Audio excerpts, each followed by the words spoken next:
கிறிஸ்து இயேசுவுக்குள் அன்பாய் அழைக்கப்பட்ட அன்புக்குரிய சகோதர சகோதரிகளே, நம்முடைய ஆண்டவராக இயேசு கிறிஸ்துவின் நாமத்தினாலே அன்பையும் வாழ்த்தலையும் தெரிவித்துக் கொள்கிறோம்.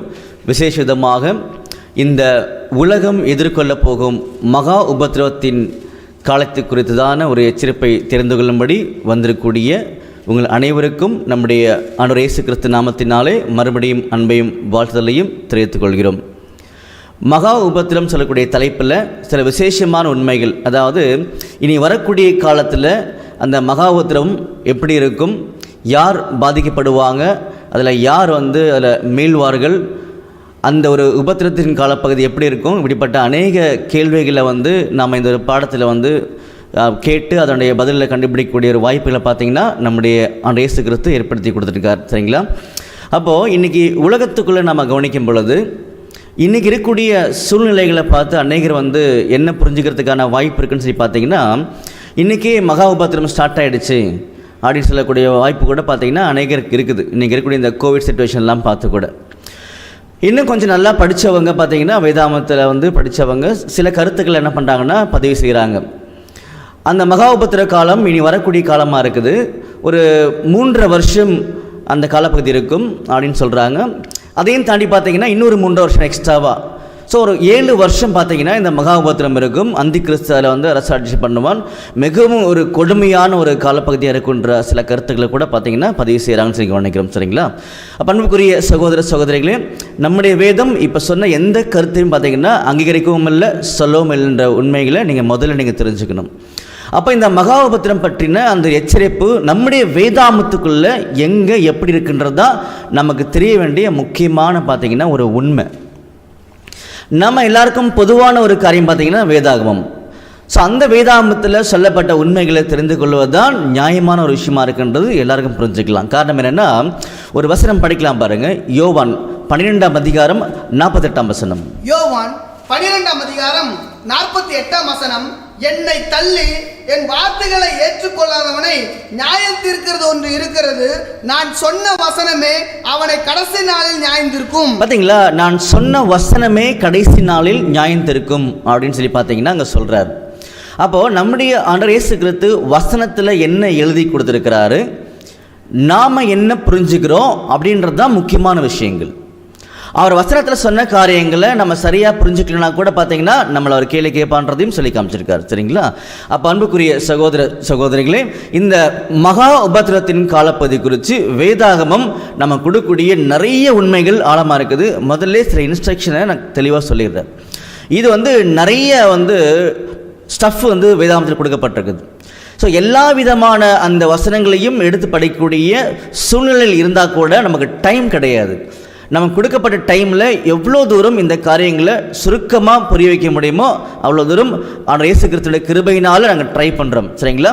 மற்றபடி அதிகமாக தெரிஞ்சுக்கணும்னு சொல்லி யாராவது ஆசைப்பட்டீங்கன்னா எங்களுடைய காஸ்பல் சொசைட்டி யூடியூப் சேனலில் அந்த லிங்க்கில் நீங்கள் ஜாயின் பண்ணிங்கன்னா நீங்கள் கட்டாயமாக தெரிஞ்சுக்கலாம். சரிங்களா? அன்புக்குரிய சகோதர சகோதரிகளே, அப்போ இந்த ஒரு தலைப்பை குறித்து பேச வேண்டிய ஒரு அவசியம் என்னன்னு ஒரு கேள்வி வரும் பொழுது 2 முக்கியமான அடிப்படையான வசனங்களை நம்முடைய ஆண்டவர் நமக்கு காமிக்கிறார்.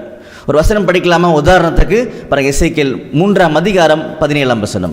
எசேக்கியேல் 3ஆம் அதிகாரம் 17ஆம் வசனம். மனுபுத்திரனே, உன்னை இஸ்ரவேல் வம்சத்தாருக்கு காவலனாக வைத்து நீ என் வாயினாலே வார்த்தையை கேட்டு என் நாமத்தினாலே அவர்களை எச்சரிப்பாயாக. பாருங்க அன்புக்குரிய சகோதர சகோதரிகளே, இஸ்ரேல் ஜனங்களுக்கு வரக்கூடிய ஒரு மிகப்பெரிய ஆபத்தை நம்முடைய ஆண்டவர் ஏற்கனவே முன் அறிவித்திருந்தார், குறித்திருந்தார். அதை குறித்து எசேக்கியேல்கிட்ட சொல்லும் பொழுது, எசேக்கியேல் ஒரு தீர்க்கதரிசி, அவர்கிட்ட சொல்லும்போது பார்த்தீங்கன்னா, நீ என்ன என்கிட்ட கேட்குறையோ அதை கொண்டு போய் ஜனங்கள் மத்தியில் பேசி அவங்களை எச்சரிப்பு பண்ணி கொடு, இது உன்னோட கடமை அப்படின்னு சொன்னார். அந்த மாதிரி தான் வேதாம் சொல்லப்பட்ட அநேக அந்த எச்சரிப்புகளை சொல்ல வேண்டியது நம்முடைய ஒவ்வொருத்தருடைய கடமைகள். ஆனால் அது வேதம் சொல்கிற மாதிரி இருக்கணும், அதுதான் முக்கியம். சரிங்களா? அப்போது நாம் இன்னைக்கு யாருன்னு சொல்லி கவனிக்கும் பொழுது ஆண்டவர் இயேசு கிறிஸ்துவினுடைய வார்த்தைகளை மக்களிடமாக கொண்டு செல்லக்கூடிய அவனுடைய பிள்ளைகள்ன்றதை மறந்துடக்கூடாதுன்ற சொல்லி காமிக்கிறாரு. அதன் அடிப்படையில் தான் இந்த ஒரு எச்சரிப்பில் கொடுக்க வேண்டிய ஒரு சூழ்நிலையில் எல்லாரும் இருக்காங்கன்றதையும் நம்ம புரிஞ்சுக்கிறோம். சரிங்களா? இன்னொரு வசனம் படிக்கலாமா? பாருங்க, ஏசாயா 62ஆம் அதிகாரம் 6ஆம் வசனம். ஏசாயா 62ஆம் அதிகாரம் 6ஆம் வசனம். எருசலேமே, உன் மதில்களின் மேல் பகல் முழுவதும் ரா முழுவதும் ஒரு காலம் மௌனமாயிராத ஜாமக்காரரை கட்டளையிடுகிறேன். கர்த்தரை பிரஸ்தாபம் பண்ணுகிறவர்களே, நீங்கள் அமெரிக்கையா இருக்கலாகாது. பாருங்க அன்புக்குரிய சகோதர சகோதரிகளே, நம்மளை ஜாமக்காரர்கள் வாட்ச்மேன் அப்படின்னு சொல்லி பார்த்தீங்கன்னா சொல்லியிருக்காரு. கர்த்தரை பிரஸ்தாபம் பண்ணுகிறவர்களே நீங்கள் அமெரிக்கையாக இருக்கலாகாது. அதாவது நம்ம காமா இருக்கக்கூடிய டைம் இது கிடையாது. நீங்கள் போய் ஆண்டவர் இயேசு கிறிஸ்துவினுடைய திட்டங்களை சத்தியங்களை ஜனங்களுக்கு நீங்கள் சொல்லுங்கன்றது மாதிரி பார்த்தீங்கன்னா நமக்கு சொல்லியிருக்காரு. சரிங்களா? அதனால தான் சுவிசேஷத்தை அறிவிப்பது என் மேல் விழுந்த கடமைன்றது கூட நமக்கு அப்போஸ்தலனாகிய பவுல் ஞாபகப்படுத்துகிறார். சரிங்களா? அன்புக்குரிய சகோதர சகோதரிகளே, இதை யார் யாரெல்லாம் விரும்புகிறீங்களோ அவங்க என்ன பண்ணுங்கன்னு சொல்லி பார்த்தீங்கன்னா தொடர்ந்து கடைசி வரைக்கும் நிதானமாக நம்ம கவனிக்கலாம். நம்ம ஏற்கனவே சொன்னது மாதிரி நிறைய வசனங்களும் உண்மைகளும் இருக்குது. ஆனால் எல்லாத்தையும் ஒரே நேரத்தில் நம்ம ப்ரெசென்ட் பண்ணோம் அப்படின்னா ஒரு வேளை சிலருக்கு புரியாமல் போகலாம். அதனால் எந்த வசனங்களை பேசுனா நமக்கு இந்த உண்மைகள் தெரிய வருமோ அதை மட்டும் சுருக்கமாக நம்ம பேச போகிறோம். அதனால் ஞாபகம் வச்சுக்கோங்க. சரிங்களா? அப்போது நம்முடைய வேதாமத்துக்குள்ளாக இந்த மகா உபத்திர காலப்பகுதி குறித்து சொல்லப்பட்டிருக்குதா முதல்ல அப்படின்னு கேள்விகள் வரும் பொழுது 2 இடங்களில் டைரெக்டாக பார்த்தீங்கன்னா வசனத்தை நம்முடைய ஆண்டவர் பிளேஸ் பண்ணியிருக்காரு. உதாரணத்துக்கு பார்த்தீங்கன்னா மத்தேயுவில் சொல்லியிருப்பார், அதே வசனத்தில் மார்க்லையும் எழுதியிருப்பார். நான் அதை பற்றி சொல்ல வரல. மற்ற 2 இடங்களில் பார்த்தீங்கன்னா டைரெக்டாக பேசப்பட்டிருக்குதுன்னு சொல்லி நம்ம வசனத்தை கவனிக்க போகிறோம். சரிங்களா? உதாரணத்துக்கு பார்த்தீங்கன்னா நம்ம நோட்டீஸில் போட்டிருந்த வசனத்தை படிக்கலாம் பாருங்கள். மார்க் 13ஆம் அதிகாரம் 19ஆம் வசனம். மார்க் 13ஆம் அதிகாரம் 19ஆம் வசனம். ஏனெனில் தேவன் உலகத்தை சிருஷ்டித்தது முதல் இதுவரைக்கும் சம்பவித்து இராததும் இனிமேலும் சம்பவியாததுமான உபத்திரவம் அந்நாட்களில் உண்டாயிருக்கும். பார்த்தீங்களா? அந்த உபத்திரவம் அந்நாட்களில் உண்டாயிருக்கும். எப்படின்னா இதுவரைக்கும் அந்த மாதிரி நடந்திருக்காது, இனிமேல் வரப்போகிறது கிடையாது. அப்படிப்பட்ட ஒரு உபத்திரம் வரப்போகுதுன்றதை இங்கே மார்க்கு அந்த சுவிசேஷத்தில் படிக்கிறோம். இதை பார்த்தீங்கன்னா மத்தேயுல இன்னும் அழகாக தெளிவாக சொல்லியிருப்பார் பாருங்க. மத்தேயு 24ஆம் அதிகாரம் 21ஆம் வசனம். மத்தேயு 24ஆம் அதிகாரம் 21ஆம் வசனம். ஏனெனில் உலகம் உண்டானது முதல் இதுவரைக்கும் சம்பவித்து இராததும். பாருங்க, உலகம் உண்டானது முதற்கொண்டு இதுவரைக்கும் அந்த மாதிரி நடந்திருக்காதுன்னு சொல்றாரு. இனிமேலும் சம்பவியாததுமான, இனிமேலும் அப்படி நடக்காதுன்றாரு. மிகுந்த உபத்திரவம் அப்பொழுது உண்டாயிருக்கும். பாத்தீங்களா? அப்போ ஒரு உபத்திரம், மிகுந்த உபத்திரவம். ஆங்கில வேதாந்தத்தில் படித்து பார்த்தோம்னா கிரேட் ட்ரிபுலேஷன் அப்படின்னு சொல்கிறார். அப்போ உலகம் தொடங்கினதுலேருந்து இந்த உலகத்துடைய கடைசி ஒரு முடிவு காலப்பகுதிக்கு பார்த்தீங்களா, அதுக்கப்புறம் கூட இது மாதிரி வராது. அப்போ அதுக்கு முன்னாடி வரக்கூடிய ஒரு காலப்பகுதி குறித்து என்ன பண்ணிட்டு இருக்காருன்னா இங்கே பேசிட்டு இருக்காரு. மறுபடியும் சொல்கிறேன், உலகம் தொடங்கின ஒரு காலப்பகுதி, அங்கேருந்து உலகம் முடியுது பார்த்தீங்களா, அதுக்கப்புறமா ஒரு காலப்பகுதி வரும் இல்லையா, அதுக்கப்புறம் கூட இது வராது. அதுக்கு முன்னாடி வரக்கூடிய ஒரு காலப்பகுதின்றதை நமக்கு கொஞ்சம் லைட்டாக புரிய வைக்கிறார். புரிஞ்சுங்களா? அப்போது நம்முடைய வேதாமத்தில் டைரெக்டாக சொல்லப்பட்ட இடம் பார்த்தீங்கன்னா சுவிசேஷத்தில் சொல்லப்பட்டிருக்கின்றதை நம்ம தெரிஞ்சுக்கிட்டோம். அடுத்து படிக்கலாம் பாருங்கள். வெளிப்படுத்தின விசேஷம் 7ஆம் அதிகாரம் 14ஆம் வசனம். வெளிப்படுத்தின விசேஷம் 7ஆம் அதிகாரம் 14ஆம் வசனம். அதற்கு நான், ஆண்டவனே, அது உமக்கே தெரியும் என்று. அப்பொழுது அவன், இவர்கள் மிகுந்த உபத்திரவத்திலிருந்து வந்தவர்கள், இவர்கள் தங்கள் அங்கிகளை ஆட்டுக்குட்டியானவருடைய ரத்தத்திலே தோய்த்து வெளுத்தவர்கள். பாருங்க, இந்த இடத்துலையும் இந்த வார்த்தை பயன்படுத்தப்பட்டிருக்கு. மிகுந்த உபத்திரத்திலிருந்து வந்தவர்கள், கிரேட் ட்ரிபுலேஷன் அப்படின்னு சொல்லி போட்டிருப்பாங்க. நீங்கள் நல்லா கவனிச்சிட்டே வாங்க, அவசரப்பட வேண்டாம். சரிங்களா? இப்போ என்ன பார்க்குறோம் அப்படின்னா, எங்கே இந்த வார்த்தை போடப்பட்டிருக்கு பைபிளில் அப்படின்னு பார்த்துருக்கோம், அவ்வளோதான். அப்போ 2 இடங்கள், ஒன்று சுவிசேஷம், இன்னொன்று பார்த்தீங்கன்னா வெளிப்படுத்தின விசேஷம் படிச்சிட்டோம். சரிங்களா? இன்னொன்று பார்த்தீங்கன்னா அதே வெளிப்படுத்தின விசேஷத்தில் 2ஆம் அதிகாரத்தில் 22ஆம் வசனத்திலையும் போடப்பட்டிருக்கும். அது இனி வரக்கூடிய மகா உபத்திர காலப்பகுதியை அடையாளப்படுத்தக்கூடிய வசனம் அது கிடையாது. அதனால நம்ம ஸ்கிப் பண்ணுறோம். சரிங்களா? அப்போது 2 இடங்களில் நேரடியாக இந்த வசனங்களை நம்முடைய ஆண்டவர் கொடுத்துருக்கான்ற உண்மைகள் நம்ம தெரிஞ்சுக்கிட்டோம். அப்போ அன்புக்குரிய சகோதர சகோதரிகளே, இந்த மகா உபத்திர காலப்பகுதியுடைய எச்சரிப்பை பெற்றுக்கொள்ளும் பொழுது நாம் இந்த பூமியில் இன்னும் அதிகமான ஒரு விசுவாசத்தோடு உண்மையான வாழ்க்கையை காண்பித்து ஆண்டவர் விரும்பக்கூடிய அந்த நிலைக்குள்ளாக நம்ம கடந்து போக முடியுன்றதையும் நம்ம இன்னைக்கு புரிஞ்சுக்க போகிறோம். சரிங்களா? அப்போது முதல்ல என்ன பண்ண போகிறோம்னா, இந்த மகா உபத்திரவ காலப்பகுதியினுடைய பர்பஸ், நோக்கம் என்ன அப்படின்றது முதல்ல நமக்கு தெளிவாக தெரியணும். சரிங்களா? அப்படி படிக்க பார்த்தீங்கன்னா ஒரு 3 முக்கியமான காரணங்களை வேதாகமத்திலிருந்து நம்மளால் புரிஞ்சுக்க முடியும். முதல் ஒரு காரணம் சொல்லி பார்த்தீங்கன்னா பாருங்க, ஏசாயா 57ஆம் அதிகாரம் 1ஆம் வசனம். ஏசாயா 57ஆம் அதிகாரம் 1ஆம் வசனம். நீதிமான் மடிந்து போகிறான், ஒருவரும் அதை மனதில் வைக்கிறதில்லை. புத்திமான்கள் எடுத்துக்கொள்ளப்படுகிறார்கள், ஆனாலும் தீங்கு வராததற்கு முன்னே நீதிமான் எடுத்துக்கொள்ளப்படுகிறான் என்பதை சிந்திப்பார் இல்லை. பாருங்க அன்புக்குரிய சகோதர சகோதரிகளே, சில நேரங்களில் வசனத்தினுடைய அந்த உள்ளான அர்த்தங்கள் தெரியாமல் இருக்கலாம் நேரடியாக படிக்கும் பொழுது. அதனால தான் இப்போ நான் முதல்ல ஒரு இயேசு கிறிஸ்துவினுடைய ஒரு சட்டத்தை நான் கிளியர் பண்ணி உங்கள்கிட்ட சொல்லிடுறேன்.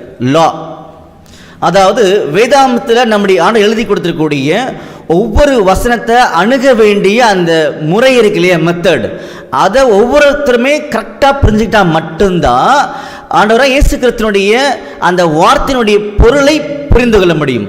சரிங்களா? அப்போ என்ன லா சட்டம் கொடுத்துருக்காருன்னு சொல்லி கவனிக்கும் பொழுது பாருங்க, 1 கொரிந்தியர் 2ஆம் அதிகாரம் 13 படிங்க. 1 கொரிந்தியர் 2ஆம் அதிகாரம் 13ஆம் வசனம் முதல், அவைகளை நாங்கள் மனுஷனானம் போதிக்கிற வார்த்தைகளாலே பேசாமல் பரிசுத்த ஆவி போதிக்கிற வார்த்தைகளாலே பேசி ஆவிக்குரியவைகளோடு சம்பந்தப்படுத்தி காண்பிக்கிறோம். பாருங்க, ஆவிக்குரிய காரியங்களை ஆவிக்குரிய காரியத்தோடு சம்பந்தப்படுத்தணுமா?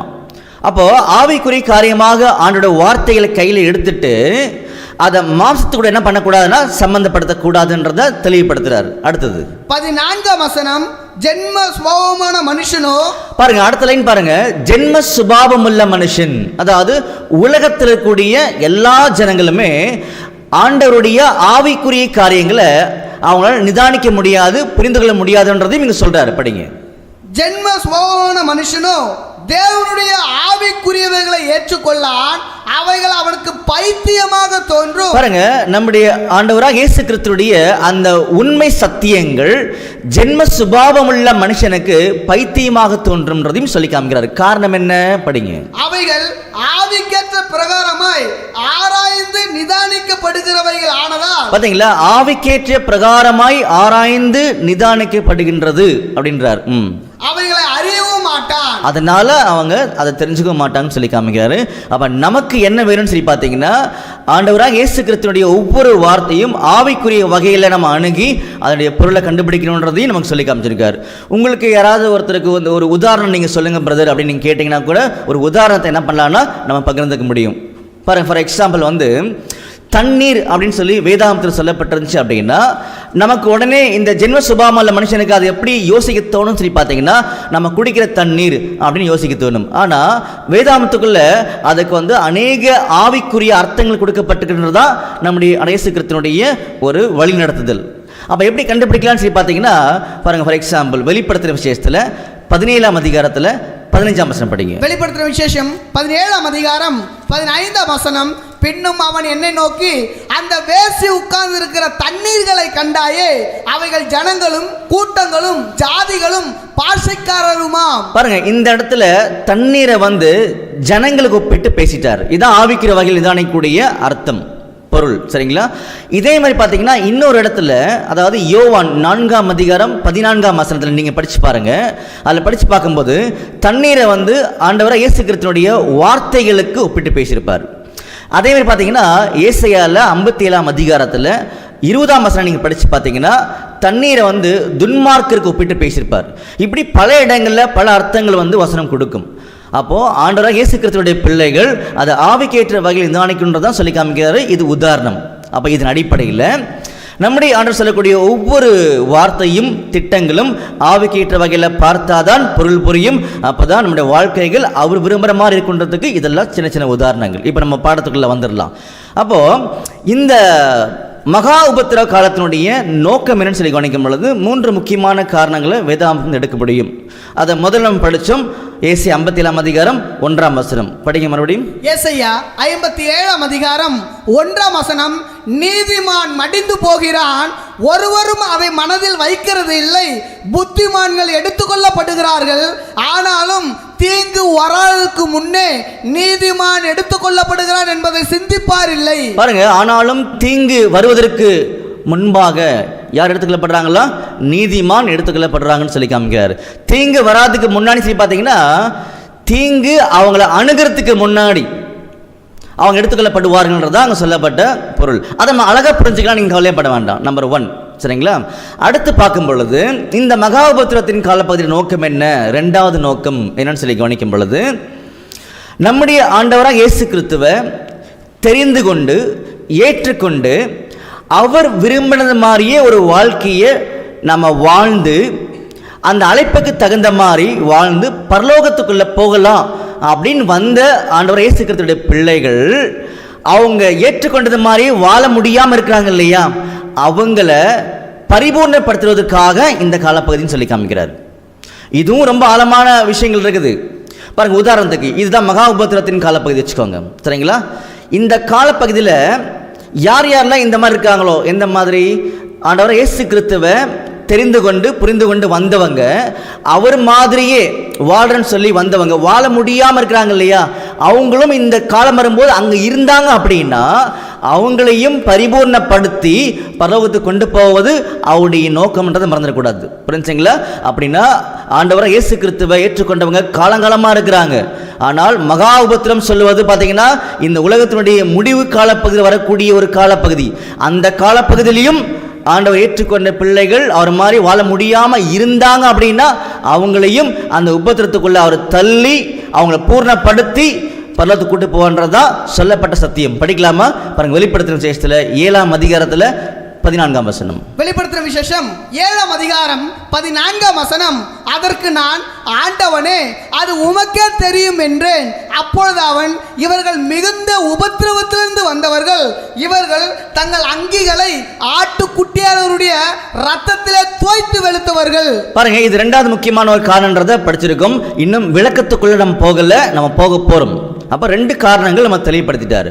மூன்றாவது ஒரு காரணம் என்னன்னு சொல்லி கவனிக்கும் பொழுது, இந்த பிரபஞ்சத்தின் அதிகாரி பிசாசானவன் அவனுடைய எல்லா விதமான இன்ஃப்ளூயன்சஸ், அதாவது செல்வாக்குகள், அந்த செல்வாக்க இந்த உலகத்தில் கூடிய அமைப்புகள் மூலமாக, இந்த உலகத்தில் கூடிய சிவில் கவர்மெண்ட் மூலமாக அவன் செயல்படுத்தி கொண்டிருக்கிறான் உலகத்துக்குள்ளாக. அப்போ பிசாசுடைய எல்லா விதமான செய்கைகளையும் அழிக்கும்படியாக இந்த மகா உபத்திர காலப்பகுதி இருக்குன்றதையும் மறந்துடக்கூடாது. அதுக்கான வசனத்தை கொஞ்சம் நம்ம டச் பண்ணிட்டு போகலாம். படிக்கலாம் பாருங்க, வெளிப்படுத்தின விசேஷம் 16ஆம் அதிகாரம் 20ஆம் வசனம். வெளிப்படுத்தின விசேஷம் 16ஆம் அதிகாரம் 20ஆம் வசனம். தீவுகள் யாவும் அகன்று போயின, பர்வதங்கள் காணப்படாமற் போயின. பாருங்க, தீவுகள் யாவும் அகன்று போயின, பர்வதங்கள் யாவும் காணப்படாமல் போயின. அப்போ இந்த பிசாசானவன் இந்த உலகத்துல யார் மூலமா எல்லா கிரியைகளையும் செய்துட்டு இருக்கான்றதுக்கு உதாரணம் பார்த்தீங்கன்னா உலகமே சாட்சி. அப்படி இருக்கும் பொழுது தீவுகள் யாவும் காணப்படாமல் போயின்னு சொல்லும் பொழுது இதெல்லாம் அடையாள பாஷைகள். வெளிப்படுத்தின விசேஷத்துல தீவுன்னு சொல்லும்போது பார்த்தீங்கன்னா ஐலாண்ட், அதாவது 4 சைட்லுமே தண்ணீர்களால் சூழப்பட்டிருக்கிறது தான் ஐலாண்ட். அப்போ தண்ணீர் ஜனங்கள், அப்போ ஜனங்களால் ஆளுகை செய்யக்கூடிய ராஜ்யங்கள் அப்படின்னு அர்த்தம். அதில் தீவுகள் அடையாளப்படுத்திட்டாரு. அதே மாதிரி மலைகள் சொல்லும் பொழுது படிங்க, வெளிப்படுத்தின விசேஷம் 16ஆம் அதிகாரம் 20ஆம் வசனம். தீவுகள் யாவும் அகன்று போயின, பர்வதங்கள் காணப்படாமற் போயின. பாருங்க, பர்வதங்கள் சொல்லும் போது மவுண்டன்ஸ். அப்ப தீவுகள் என்பது ஜனங்களால் சூழப்பட்டு ஆளுகை செய்யக்கூடிய அதிகாரமுள்ள ராஜ்யங்கள். அதே மாதிரி மவுண்டன்ஸ் அப்படின்னு சொல்லும்போது பார்த்தீங்கன்னா ஸ்ட்ராங்கஸ்ட் கிங்டம்ஸ். இது எல்லாமே கொஞ்ச நாளில் காணாமல் போயிடும், அவங்களுக்கும் ஜட்ஜ்மெண்ட் இருக்குன்றதை சொல்லி காமிக்கிறாரு. அதே நேரத்தில் உலகத்தில் கூடிய எல்லா விதமான அமைப்புகளுக்கும் ஜட்ஜ்மெண்ட் இருக்குன்றதையும் அவர் புரிய வைக்கிறார். பாருங்க, அதில் 18ஆம் வசனம் படிங்க. வெளிப்படுத்தின விசேஷம் 16ஆம் அதிகாரம் 18ஆம் வசனம். சத்தங்களும் இடி முழக்கங்களும் மின்னல்களும் உண்டாயின, பூமி மிகவும் அதிர்ந்தது, பூமியின் மேல் மனுஷர்கள் உண்டான நாள் முதற்கொண்டு அப்படிப்பட்ட பெரிய அதிர்ச்சி உண்டானதில்லை. அதில் 21ஆம் வசனம் படிங்க. 21ஆம் வசனம்.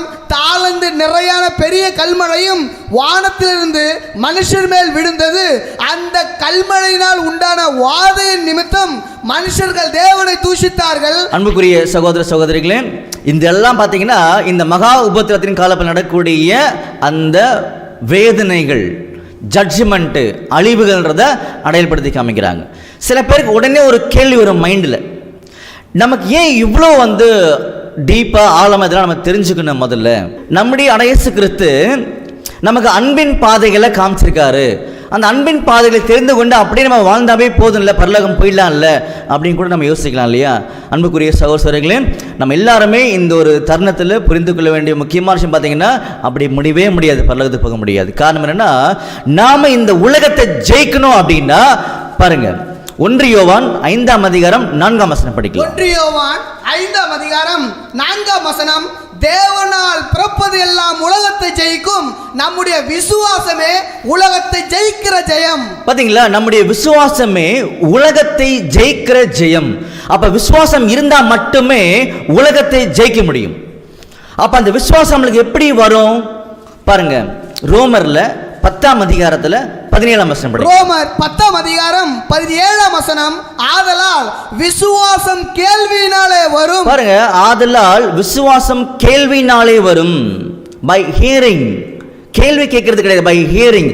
எதை கேட்கணும்னா, நம்முடைய ஆண்டவராகிய இயேசு கிறிஸ்துவினுடைய சத்தியங்கள், திட்டங்கள், ஆதியாகமத்திலிருந்து வெளிப்படுத்தின விசேஷம் வரைக்கும் கம்ப்ளீட்டா திட்டங்கள் கொடுத்திருக்காரு. ஆச்சரியமான உண்மைகள் இருக்குது. இது ஒன்றும் தெரிஞ்சுக்கும் பொழுதுதான் நம்முடைய வாழ்க்கையில நம்பிக்கைகள் பெருகி விசுவாசத்தை காண்பிக்க முடியும் சொல்லி காமிக்கிறார். சரிங்களா, படிங்க. ரோமர் 10ஆம் அதிகாரம் 17ஆம் வசனம், ஆதலால் விசுவாசம் கேள்வியினாலே வரும், கேள்வி தேவனுடைய வசனத்தினாலே வரும். பாத்தீங்களா, அந்த ஹியரிங், கேள்வின்றது கேட்பது, அது தேவனுடைய வசனத்தினாலே வரும்.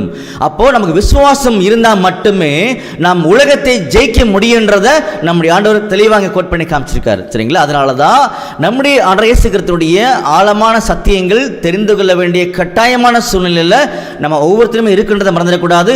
புரியல அப்படின்னா யாவருக்கும் சம்பூரமாக கொடுக்கக்கூடிய தேவனிடத்தில் கேட்கடவன் கட்டாயமா புரியான்னு சொல்லி வசனம் நிறைய இருக்கு, உங்களுக்கு தெரியும்.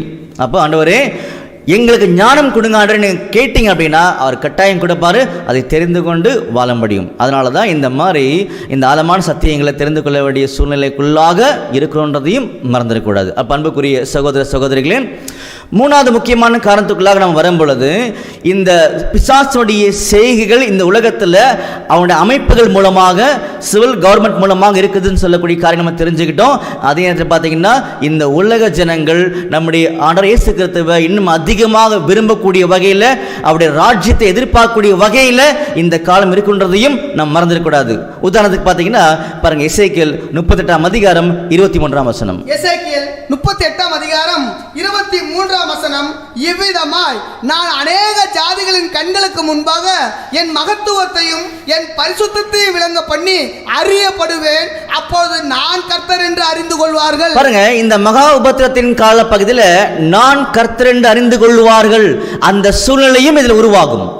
அன்புக்குரிய சகோதர சகோதரிகளே, நிறைய வசனங்கள்ல அங்கிருந்து இங்கிருந்து கொஞ்சம் கொஞ்சமாக எடுத்து நம்ம ஒரு கோர்வையை என்ன பண்ணிக்கணும்னா தேவனுடைய திட்டங்களை பார்த்துட்டு இருக்கிறோம். ஒருவேளை எங்களுக்கு இன்னும் அதிகமாக ஆழமாக அழகாக புரியணும்னு ஆசைப்படுறவங்க தயவு செய்து என்ன பண்ணுங்கன்னா, எங்களுடைய காஸ்பல் சொசைட்டி யூடியூப் சேனலில் நீங்கள் தொடர்பு கொள்ளுங்க, லிங்க் கீழே கொடுத்துருப்பாங்க.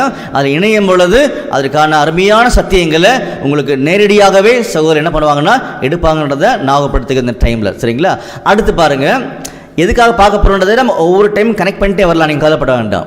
அப்போ அடுத்து கவனிக்கும் பொழுது, இந்த மகா உபத்திரத்தின் காலப்பகுதியில் உலக ஜனங்கள் நம்முடைய ஆண்டவர் இயேசு கிறிஸ்துவுடைய அந்த ராஜ்யத்தை எதிர்பார்த்து கொண்டு அவர் விரும்பக்கூடிய பிள்ளைகளாக இருப்பாங்கன்றது தான் வசனம் படிச்சுட்டு இருக்கிறோம்.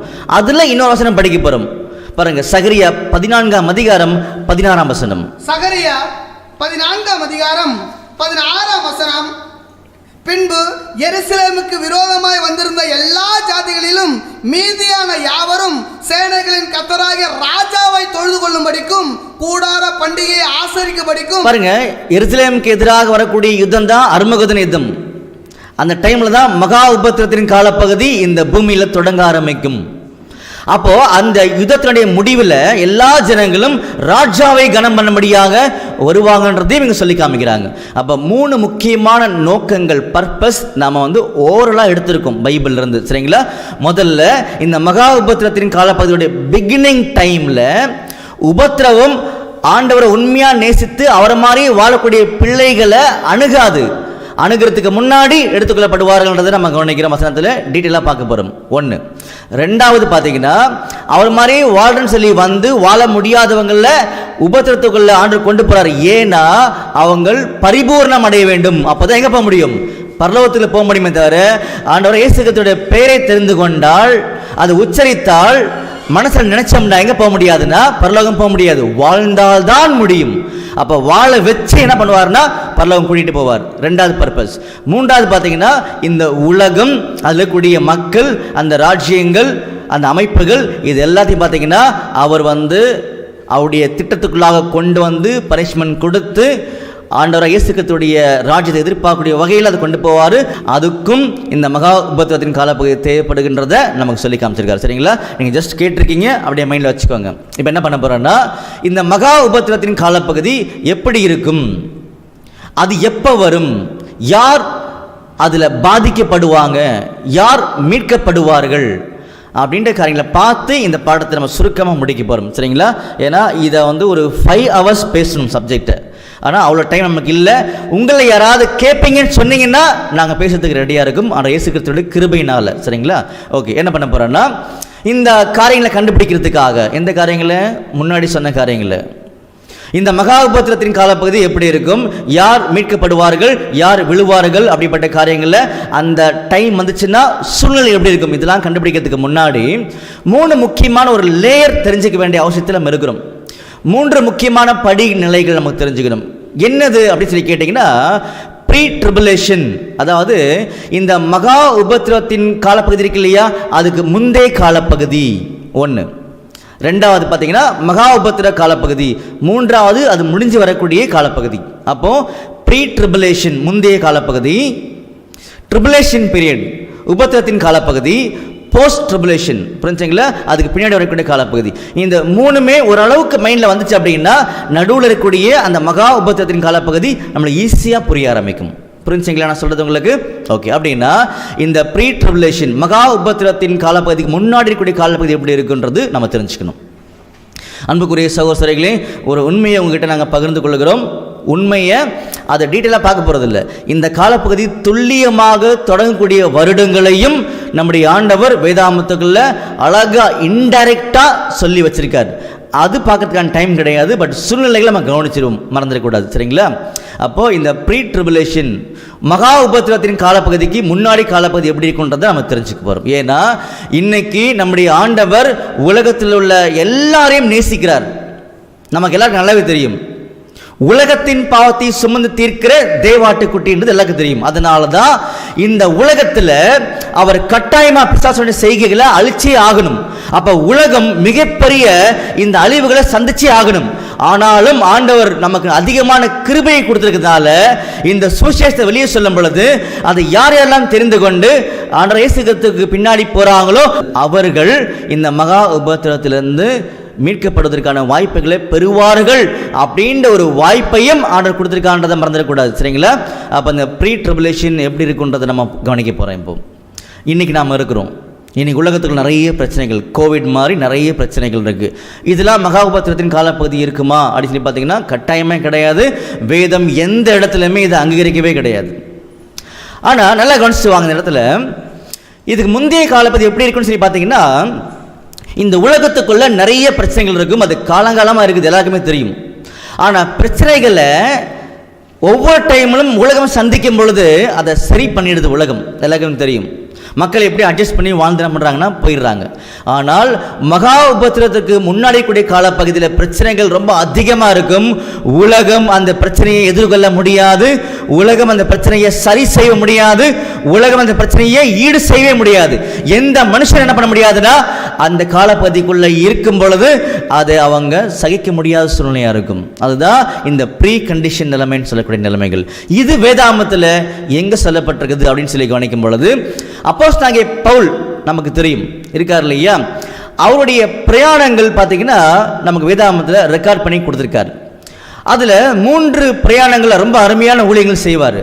4வது டைம் அவரை அரெஸ்ட் பண்ணி ரோமுக்கு கொண்டு போவாங்க. அந்த பிரயாணத்தில் ஆண்டவராக இயேசு கிறிஸ்துவினுடைய சத்தியங்களை உள்ள வச்சிருக்கார். நல்லா கவனிச்சுக்கோங்க. ஆவிக்குரிய காரியங்களை ஆவிக்குரிய காரியத்தோடு தான் சம்பந்தப்படுத்தி படிக்கணும். சரிங்களா? அப்படி இருக்கும் பொழுது வேதாம் சொல்லப்பட்ட ஒவ்வொரு வார்த்தையும் ஆண்டவராக இயேசு கிறிஸ்துவினுடைய எண்ணங்கள், அவருடைய இருதயத்துடைய நினைவுகள், அதை புரிஞ்சுக்கும் பொழுது திட்டம் புரிய ஆரம்பிக்கும். அப்போ பவுலுடைய அந்த கடைசி அந்த பிரயாணத்தில் பார்த்தீங்கன்னா நடக்கக்கூடிய சம்பவங்கள் ரொம்ப ஆச்சரியமான விளக்கம் இருக்குது. அதில் அது எப்படி விளக்குறதே தெரியல, அவ்வளோ ஆச்சரியமான பொக்கிஷம் உள்ள இருக்குது. தெரிஞ்சுக்க ஆசைப்படுறாங்க, நீங்கள் ட்ரை பண்ணுங்கள், நம்ம கண்டுபிடிக்கலாம். சரிங்களா? அப்போ இது எங்கே சொல்லப்பட்டிருக்குன்னு சொல்லி பார்த்தீங்கன்னா அப்போஸ்தலர் 27ஆம் அதிகாரத்தில் நீங்கள் அப்படியே வாட்ச் பண்ணிட்டே வாங்க. உங்களுக்கு எங்கெங்கெல்லாம் புரியலையோ அந்த இடங்களில் கட்டாயமாக ஆண்டவர் நிரப்புவார் புரிய வைக்கும்படியாக. அப்போ நம்ம உள்ளே போகிறோம். எதுக்காக உள்ளே போகிறோம் அப்படின்னா இந்த மகா உபத்திரத்தின் காலப்பகுதிக்கு முந்தைய காலப்பகுதி ப்ரீ ட்ரிபுலேஷன் எப்படி இருக்குன்னு தெரிஞ்சுக்கிறதுக்காக உள்ளே வரும் பொழுது பவுலுடைய வாழ்க்கை நடந்த சம்பவங்களை நம்ம வெளியெடுக்க போகிறோம். அப்போஸ்தலனாகிய பவுலை அரெஸ்ட் பண்ணி பாருங்கள், நல்லா இன்ட்ரெஸ்ட்டாக கவனிச்சுட்டு வாங்க. நீங்கள் அநேகர் இன்ட்ரெஸ்ட்டாக கவனிக்கிறீங்க. சரிங்களா? அப்போஸ்தலனாகிய பவுலை அரெஸ்ட் பண்ணி கப்பலில் ஏற்றிடுவாங்க. ஏற்றிட்டு ரோமுக்கு கொண்டு போவாங்க. அப்போஸ்தலனாகிய பவுலுடைய காலப்பகுதியில் ரோம் தான் இந்த வேர்ல்டு டாமினேஷன் கண்ட்ரி. அது புரிஞ்சுங்களா? அங்கே அந்த தலைமை இடத்துக்கு பவுல் போகிறார். அவரை விசாரிக்கிறதுக்காக கொண்டு போகிறாங்க. கப்பலில் அவர் என்ன பண்ணுவார்னா ஏற்றிடுவாங்க. அப்போ இதெல்லாமே அடையாளங்கள் நம்ம ஏற்கனவே பார்த்தோம் இல்லையா? தண்ணீர் அப்படின்னா ஜனங்கள் அப்படின்னு பார்த்துருக்கோம் இல்லையா? அப்போ பவுலை கப்பலில் ஏற்றிடுவாங்க அப்படின்னா கப்பல் எது அடையாளப்படுத்துது? பவுல் யார் அடையாளப்படுத்தான்னு நமக்கு தெரியணும். பவுல் ஆண்டவரை இயேசு கிறிஸ்துவை பற்றி தெரிந்து கொண்டு அவர் மாதிரியே வாழக்கூடிய தேவனுடைய பிள்ளைகளுக்கு பவுல் அடையாளமாக இருக்கிறார். அப்போ அவர் எதில் பிரயாணம் பண்ணுறாருன்னு கண்டுபிடிக்கும் பொழுது பொருள் புரிய ஆரம்பிச்சிடும். அவர் எதில் பிரயாணம் பண்ணுறாரு? கப்பலில். புரிஞ்சுங்களா? அப்போ கப்பல் எதுக்கு அடையாளமாக இருக்குது வேதாமத்தில் நம்ம கண்டுபிடிக்கணும். உதாரணமாக ஒரு உதாரணம் சொல்கிறேன், நல்லா கவனிச்சுக்கோங்க. சரிங்களா? பாருங்க, 1 தீமோத்தேயுல 1ஆம் அதிகாரம் 19ஆம் வசனம். 1 தீமோத்தேயு 1ஆம் அதிகாரம் 19ஆம் வசனம். இந்த நல்மனசாட்சியை சிலர் தள்ளிவிட்டு விசுவாசமாகிய கப்பலை சேதப்படுத்தினார்கள். பார்த்தீங்களா? விசுவாசமாகிய கப்பலை சேதப்படுத்தினார்கள். நோவா காலத்தில் ஒரு கப்பல் பண்ணாங்க இல்லையா? அது அநேகர் என்ன பண்ணலாம், ஏற்றுக்கொள்ளவில்லை. விசுவாசத்துக்கு அடையாளம் இருந்த கப்பல், மழை வரப்போது கப்பலுக்குள்ளே வாங்க, அதாவது பேழைக்குள்ளே வாங்கன்னு சொன்னாங்க. ஆனால் அநேகர் நிராகரித்தாங்க இல்லையா? அந்த மாதிரி கப்பல் அப்படின்றது வேதாந்தத்துக்குள்ளாக பார்த்தீங்கன்னா ஒரு இடத்துல படிக்கும் பொழுது விசுவாசத்துக்கு அடையாளமாக பேசப்பட்டிருக்குது. இது ஒரு இடம். இந்த மாதிரி எல்லா இடங்களிலுமே அர்த்தம் கொடுக்காது. அதனால தான் ஆவிக்குரிய காரியங்களில் ஆவிக்குரிய காரியத்தோடு சம்மந்தப்படுத்தும் பொழுது தான் அர்த்தங்களை அருமையாக புரிந்து கொள்ள முடியும். சரிங்களா? அப்போது சில இடங்களில் படிக்கும்போது பார்த்தீங்கன்னா கப்பல் எதுக்கு அடையாளமாக இருக்குன்றதை நம்ம கண்டுபிடிக்கலாம். படிக்கலாம் பாருங்கள். வெளிப்படுத்தின விசேஷத்தில் 8ஆம் அதிகாரம் 9ஆம் வசனம். வெளிப்படுத்தின விசேஷம் 8ஆம் அதிகாரம் 9ஆம் வசனம். சமுத்திரத்தில் இருந்த ஜீவனுள்ள சிருஷ்டிகளில் 1/3 செத்து போயிற்று, கப்பல்களில் 1/3 சேதமாயிற்று. பாருங்க, இது வெளிப்படுத்தின விசேஷம். கப்பல்களில் 1/3 சேதமடைஞ்சிருச்சுன்னு சொல்றார். அப்போ இந்த இடத்துல கப்பல் எது அடையாளப்படுத்துன்னு சொல்லி பார்த்தீங்கன்னா இது 2ஆம் சபையில் 2ஆம் சபையின் காலப்பகுதிக்கு சொல்லப்பட்ட ஒரு சத்தியம். வெளிப்படுத்தின 7 சபைகள் இருக்கும். சரிங்களா? அன்புக்குரிய சகோதரர்களே, நம்ம சத்தியத்தை எப்படி டச் பண்ணுறோன்றது நீங்கள் கேட்டுக்கோங்க. பின்னாடி நீங்கள் படித்து பாருங்கள், உங்களுக்கு புரிய ஆரம்பிக்கும். அப்போ 2ஆம் சபையின் காலப்பகுதியில் ஆண்டவர் இயேசு கிறிஸ்து நியாய தீர்ப்புகளை கொண்டு வரும் பொழுது கப்பல்களில் 1/3 சேதமடைஞ்சுன்றதை சொல்கிறார். அப்போ அந்த டைமில் இருந்த ராஜ்யங்கள் சேதமடைஞ்சது ஜட்ஜ்மெண்ட்டில். அப்போ கப்பல் என்பது ராஜ்யத்துக்கு, உலக ராஜ்யத்துக்கு அடையாளமாக சொல்லப்பட்டிருக்கின்றதை நம்ம தெரிஞ்சிருக்கோம். சரிங்களா? புரிஞ்சுக்கிறது அடுத்த ஸ்டேஜ். இன்னும் சில வசனங்கள் படிக்கலாம். கப்பல் என்பது உலக ராஜ்யத்துக்கு அடையாளமாக இருக்கின்றதுக்கு இன்னும் சில வசனங்கள் படிக்கலாம். நீங்கள் ட்ரை பண்ணுங்க, புரியும் பாருங்க. வெளிப்படுத்தின விசேஷம் 18ஆம் அதிகாரம் 17ஆம் வசனம். வெளிப்படுத்தின விசேஷம் 18ஆம் அதிகாரம் 17ஆம் வசனம். மாலுமிகள் யாவரும், கப்பல்களில் யாத்திரை பண்ணுகிறவர்கள் யாவரும், கப்பல் ஆட்களும், சமுத்திரத்திலே தொழில் செய்கிற யாவரும் தூரத்திலே நின்று அவள் வேகிறதினால் உண்டான புகையை பார்த்து இந்த மகா நகரத்திற்கு ஒப்பான நகரம் உண்டோ என்று சத்தமிட்டு. பாருங்க அன்புக்குரிய சகோதர சகோதரிகளே, நம்ம ஏற்கனவே அநேக காணொளியில் பார்த்துருக்கோம். இந்த மகா நகரம் எதுனா ஃபால்ஸ் சிஸ்டம்ஸ், தவறான அமைப்புகள். அந்த தவறான அமைப்புகளுக்கு நம்முடைய ஆண்டவர் நியாய தீர்ப்பு கொடுக்கும் பொழுது, ஜட்ஜ்மெண்ட் கொடுக்கும் பொழுது கப்பலில் இருக்க எல்லாரும் பார்த்தீங்கன்னா அதை பார்த்து வேதனைப்படுவாங்களாம். கப்பல் என்பது இந்த உலகம், ராஜ்யம், உலக ராஜ்யம். ஏன்னா இந்த உலக ராஜ்யத்தில் இருந்த ஒவ்வொருத்தருமே அந்த ஃபால்ஸ் சிஸ்டம் இருக்கலையே, தவறான அமைப்பு, அது கூட சேர்ந்து வியாபாரம் பண்ணவங்க அப்படின்னு வசனம் சொல்லுது. பின்னாடி நமக்கு நிறைய இருக்குது வசனம். சரிங்களா? அதனால இந்த தவறான அமைப்புகளுக்கு ஜட்ஜ்மெண்ட் கொடுக்கும் பொழுது கப்பலில் இருக்க யாவரும் பார்த்து வேதனைப்படுவாங்கன்னு சொல்லி காமிக்கிறாங்க. அப்போ கப்பல் என்பது உலக ராஜ்யம் அடையப்படுத்துன்றதுக்கு ஒரு வசனம் படிச்சிருக்கும். அடுத்த வசனம் பாருங்க, அதிலே 19th verse படிங்க, 19வது வசனம். வெளிப்படுத்துகிற விசேஷம் 18ஆம் அதிகாரம் 19ஆம் வசனம். தங்கள் தலைகளின் மேல் புழுதியை போட்டுக்கொண்டு ஐயையோ மகாநகரமே, சமுத்திரத்திலே கப்பல்களுடைய அனைவரும் இவருடைய உச்சிதமான சம்பூரத்தினால் ஐஸ்வர்யவான்கள் ஆனார்களே. பாத்தீங்களா, சமுத்திரத்துல கப்பலை உடைய அனைவரும் இவருடைய ஐஸ்வர்யத்தினால என்ன ஆனாங்களா, சம்பூர்ணமானாங்கன்னு சொல்லி காமிக்கிறார். அன்புக்குரிய சகோதரர்களே, இதை இன்னும் கொஞ்சம் லிங்க் பண்ணி படிக்கணும் அப்படின்னா பாருங்க, வெளிப்படுத்தல் 17ஆம் அதிகாரம் 1ஆம் வசனம். ஒவ்வொரு வசனத்துக்குமே அன்புக்குரிய சகோதர சகோதரிகளே நிறைய விளக்கங்கள் தேவைப்படுது. நான் வசனத்தை உங்களுக்கு இனத்தை காமிச்சு மட்டும்தான் போறேன். இதெல்லாம் ஆழமா பேசணும்னா ஏற்கனவே சொல்லிட்ட 5 மணி நேரம் ஆகும்னு சொல்லியிருக்கேன். சரிங்களா, அதனால வசனத்தை மட்டும் இனத்தை காமிக்கிறேன். பின்னாடி அர்த்தங்கள் தேவைப்படுறவங்க நீங்க தொடர்ந்து கவனிக்க ஆரம்பிங்க.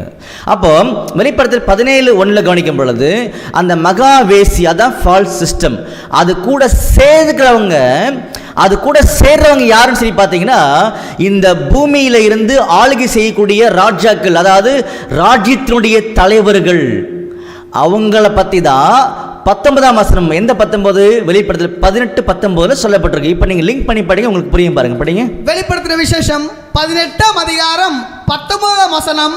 தங்கள் தலைகளின் மேல் புழுதியை போட்டுக்கொண்டு ஐயையோ மகாநகரமே, சமுத்திரத்திலே கப்பல்களுடைய அனைவரும் இவருடைய உச்சிதமான சம்பூரத்தினால் ஐஸ்வர்யவான்கள் ஆனார்களே. பாத்தீங்களா, கப்பலை உடைய அனைவரும்னா அந்த ராஜ்யம், அந்த ராஜ்யத்துடைய எல்லா விதமான ராஜாக்களும் இவங்க கூட சேர்ந்திருந்தாங்க இல்லையா. அப்போ அந்த வேசியாக ஃபால்ஸ் சிஸ்டம் அடி வாங்கும் பொழுது அவங்க கூட சேர்ந்திருந்த ராஜாக்களாகிய ராஜ்யங்கள் எல்லாமே அங்க வேதனைப்படுவாங்கன்னு சொல்லி காமிச்சார். அப்போ ஒரு சில வசனங்களை நம்ம எடுத்து கப்பல் என்பது ராஜ்யம் அடையாளப்படுத்துன்றதை உறுதிப்படுத்தியிருக்கும். நம்ம புரிஞ்சுக்கிறதில்ல, உறுதிப்படுத்திருக்கிற நம்முடைய ஆண்டவர், நம்ம தெரிஞ்சுக்கிட்டோம் அந்த விஷயத்தை. அப்போஸ்தலனாகிய பவுலுக்காக தான் உள்ளே வந்தோம். அவர் என்ன பண்ணுறாருன்னா கப்பலில் போகிறான்னு சொல்லும் பொழுது அப்போஸ்தலனாகிய பவுல் மாதிரி இருக்கக்கூடிய அந்த இயேசு கிறிஸ்துவினுடைய பிள்ளைகள் இந்த உலகத்தில் பிரயாணம் பண்ணிட்டு இருக்கிறாங்கன்னு அர்த்தம். பவுல் கப்பலில் பிரயாணம் பண்ணுறாரு, அவனுடைய பிள்ளைகள் உலகத்தில் பிரயாணம் பண்ணிட்டு இருக்கிறாங்கன்றது சொல்ல வர்றாரு. அப்படி பண்ணும் பொழுது பவுல் சொல்லுவார், இந்த கப்பல் பிரயாணம் இப்படி பண்ணாதீங்க, இனி வேண்டான்னு சொல்லுவார். அப்படின்னா ஆண்டவர் இயேசு கிறிஸ்துவினுடைய பிள்ளைகள் உலக ஜனங்களை ஆண்டவர் வார்த்தை சொல்லி எச்சரிக்க வேண்டிய விஷயம் என்னன்னு சொல்லி பார்த்தீங்கன்னா, இனிமே இந்த உலகத்துக்குள்ள இப்படி பிரயாணம் பண்ணக்கூடாது அப்படின்னு சொல்லுவாங்க. பவுல் சொன்னாரு, யாருமே கேட்கல. பாருங்க, அதுல அப்போஸ்தலர் 27ஆம் அதிகாரம் 10ஆம் வசனம் படிங்க. அப்போஸ்தலர் 27ஆம் அதிகாரம் 10ஆம் வசனம். மனுஷரே, இந்த யாத்திரையினாலே சரக்குக்கும் கப்பலுக்கும் மாத்திரமல்ல நம்முடைய ஜீவனுக்கும் வருத்தமும் மிகுந்த சேதமும் உண்டாயிருக்கும் என்று காண்கிறேன் என்று சொல்லி. பாத்தீங்களா, பவுல் கிளியரா பார்த்துட்டார். நாம இனிமேட்டு கப்பல் யாத்திரை, அதாவது இந்த உலகத்துக்குள்ள இந்த மாதிரி யாத்திரை பண்ணக்கூடாது அப்படின்னு சொல்றாரு, வான் பண்றாரு. ஆனா அந்த கப்பலை இயக்கக்கூடிய மாலுமிகள், உலக தலைவர்கள், உலக ஜனங்கள் காதுல கேட்கவே மாட்டாங்க. அன்னைக்கு பவுல் சொல்லும்போது கேட்கல. இன்னைக்கு ஆண்டவர் இயேசு கிறிஸ்துவை நேசிக்கக்கூடிய ஒவ்வொரு பிள்ளைகளும் சொல்லும் பொழுதும் உலக ஜனங்களும் உலக ராஜ்யத்தின் தலைவர்களும் கேட்கவே மாட்டாங்க. இது சத்தியம், இன்னும் கொஞ்ச நாள் நிறைவேறன்றத ஆண்டவர் தெளிவுபடுத்துறார். இப்படி பவுலுடைய பேச்சை கேட்காம போகும் பொழுது அந்த கப்பலுடைய நிலைமை என்னன்னு சொல்லி இங்க சொல்றாரு. பாருங்க, அதிலே 14ஆம் வசனம் படிங்க. அப்போஸ்தலர் 27ஆம் அதிகாரம் 14ஆம் வசனம். கொஞ்ச நேரத்துக்குள்ளே யூரோக்கிலிதோன் என்னும் கடுங்காற்று அதில் மோதிற்று. பாத்தீங்களா, கொஞ்ச நேரத்துக்குள்ள யூரோக்ளிதான் சொல்லக்கூடிய கடும் காற்று மோதிற்று. அப்போ இத நோட் பண்றவங்க நோட் பண்ணிக்கோங்க. வாழும் பொழுது கட்டாயமா நீங்க புரிஞ்சுப்பீங்க. இன்னும் கொஞ்ச நாள், ரொம்ப நாள் கிடையாது, இன்னும் கொஞ்ச நாள்ல யூரோக்ளிதான் சொல்லக்கூடிய ஒரு மிகப்பெரிய கடும் காற்று கப்பல்ல மோதும். கப்பல் என்பது உலக ராஜ்யம். உலக ராஜ்யத்துல யூரோப்பியன் கண்ட்ரீஸ்ல ஒரு மிகப்பெரிய அடி என்ன பண்ணணும்னா சந்திக்க நேரிடும். அப்படி பண்ணும் பொழுது உலகத்துடைய அஸ்திபாரமே யூரோப்பியன் கண்ட்ரீஸ். இன்னைக்கு அங்க அடி வாங்கும் பொழுது ஏன் யூரோக்ளை தான் சொன்னான்றதுலாம் ஆச்சரியமான உண்மை இருக்குது. தெரியும் ஆசைப்படுறவங்க எங்களோடு கூட சேர்ந்து என்ன பண்ணுங்கன்னா நீங்க பிரயாணிங்க, கட்டாயம் கண்டுபிடிக்கலாம். அப்போ அந்த யூரோக்ளை தான் சொல்லக்கூடிய அந்த கடுங்காற்று மோதும் பொழுது கப்பலாகிய உலக ராஜ்யங்கள் மிகப்பெரிய சேதமடையும். இது ப்ரீ ட்ரிபுலேஷன் கண்டிஷன். புரிஞ்சுங்களா? மகா உபத்திர காலப்பகுதிக்கு முன்னாடி இருக்கக்கூடிய ஒரு காலப்பகுதி. இன்னைக்கு இருக்கிற டைம் இது கிடையாது, இதுக்கப்புறம் வரப்போகுது. சரிங்களா? அப்படி வரும்பொழுது தொடர்ந்து படிங்க. அப்போஸ்தலர் 27ஆம் அதிகாரம் 15ஆம் வசனம். கப்பல் அதில் அகப்பட்டு கொண்டு காற்றுக்கு எதிர்த்து போக கூடாதபடியினால் காற்று காற்றின் போக்கிலே கொண்டு போகப்பட்டோம். பாத்தீங்களா, காற்றின் போக்கிலே. இனி உலக ராஜ்யங்கள் நல்லா கவனிச்சுக்கோங்க. நான் ஏற்கனவே தெளிவா நம்ம பார்த்திருந்த மானுடைய வார்த்தைகளை. இன்னைக்கு உலகம் கோவிட் மாதிரி நிறைய பிரச்சனைகளை சந்திச்சா கூட இந்த பொருளாதாரங்கள் சீர்படுத்தப்படும், சரியாயிடும், உலகம் நல்ல நிலைக்கு வரும். அப்படி என்ன அர்த்தம்னா, இதுக்கு முன்னாடி எவ்வளவோ பெரிய பெரிய பிரச்சனைகள் வந்திருக்கு உலகத்துக்குள்ள. எல்லா டைம்லையுமே உலகம் அதை எதிர்கொண்டு உலகம் சரி பண்ணிடும், எல்லா ஜனங்களுமே அதை வாழ்ந்து முடிச்சிருவாங்க. ஆனால் இதுக்கப்புறம் வரக்கூடிய பிரச்சனையில் உலகம் அந்த பிரச்சனைகளை சரி செய்ய முடியாது.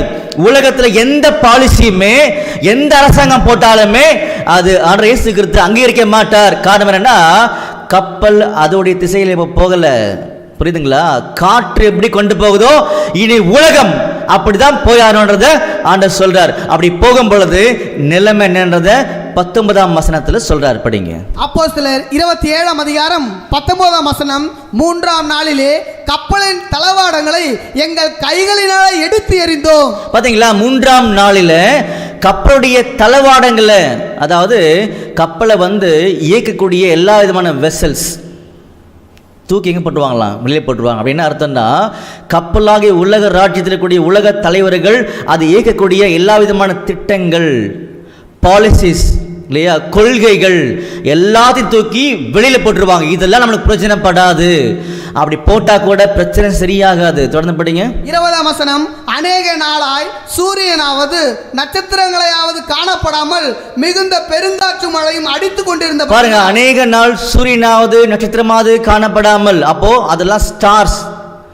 இந்த உலகத்தை வழிநடத்தக்கூடிய நட்சத்திரமாக இருக்கக்கூடிய எந்த ஒரு ஏஜென்சிஸும் எந்த ஒரு அமைப்புகளுமே உலகத்தை இனி கைட் பண்ண முடியாதுன்னு சொல்லி காமிச்சார்.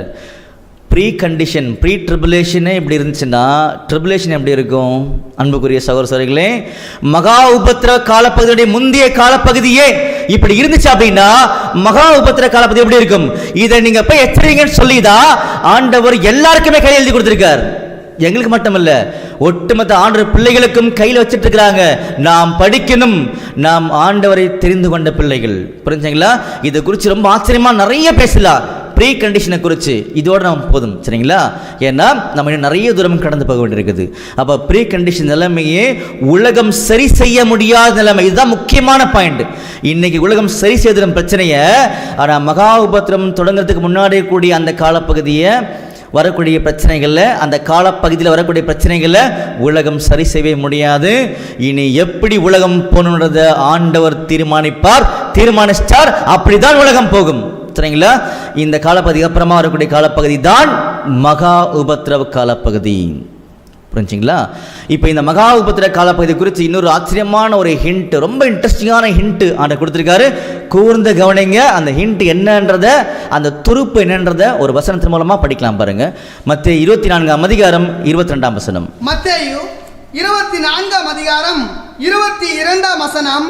அந்நாட்கள் குறைக்கப்படாது இருந்தால் ஒருவனாகிலும் தப்பி போவதில்லை, தெரிந்து கொள்ளப்பட்டவர்களின் நிமித்தமோ அந்த நாட்கள் குறைக்கப்படும். பாருங்க, ஆச்சரியமான வசனம் இது. இந்த வசனத்தை நம்ம புரிஞ்சுக்கணும் அப்படின்னா வசனத்தை நிதானிக்கணும். முதல்ல மறுபடியும் ஒரு லைனா படிங்க. மத்தேயு 24ஆம் அதிகாரம் 22ஆம் வசனம்.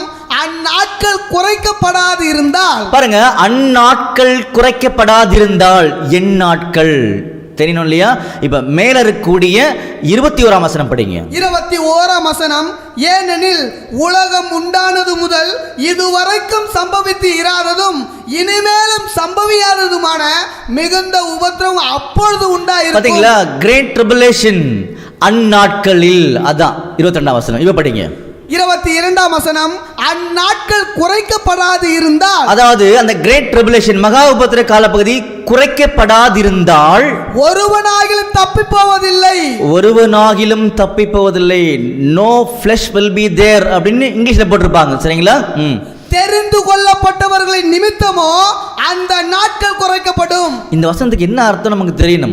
அந்நாட்கள் குறைக்கப்படாதிருந்தால், அப்போ உதாரணத்துக்கு பாருங்க, என் கை பாருங்க.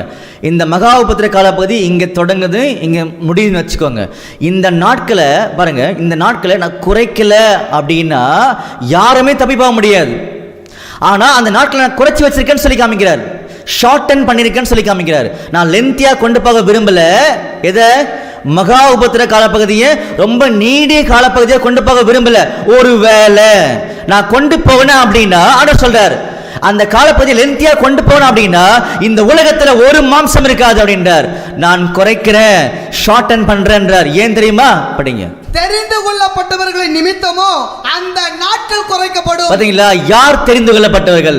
ஆண்டவராக இயேசு கிறிஸ்து உண்மையா தெரிந்து கொண்ட பிள்ளைகள், அவரை நேசிக்கிறவங்க. அவங்களுக்காகவே அந்த நாளை நான் குறைக்கிறேன், ஷார்டன் பண்ணி வைக்கிறேன் அப்படி சொல்லி காமிக்கிறார். புரிஞ்சுங்களா? இதுல இன்னும் ஆச்சரியம் இருக்குது. நமக்கு டைம் கிடையாது. நம்ம உண்மையான அந்த கான்செப்ட் உள்ள போய் ஆகணும். நம்ம நோட்டீஸ் என்ன போட்டிருக்கோமோ அதுக்கு போய் ஆகணும். சரிங்களா? அன்புக்குரிய சகோதரர்களே, இந்த கிரேட் ட்ரிபுலேஷன் மகா உபத்திர காலப்பகுதியுடைய ப்ரீ கண்டிஷன் நம்ம பார்த்து, அதுக்கப்புறமா அந்த காலப்பகுதியோட ஒரு சின்ன ஹிண்ட் பார்த்தோம். அதை ரொம்ப நாள் நீட்டி கொண்டு போக மாட்டாரு, ஷார்டன் பண்ணி காமிப்பார்னு சொல்லி காமிச்சார். சரிங்களா? இப்போ என்ன பண்ண போறோம்னா, இந்த மகா உபத்திர காலப்பகுதிக்குள்ள டச் பண்ணதுக்கு முன்னாடி நம்ம வெளியில் வந்துடுவோம். எங்கேருந்து? என் கை பாருங்க. ப்ரீ கண்டிஷன், கிரேட் ட்ரிபுலேஷன் தாண்டி போஸ்ட் கண்டிஷன். சரிங்களா?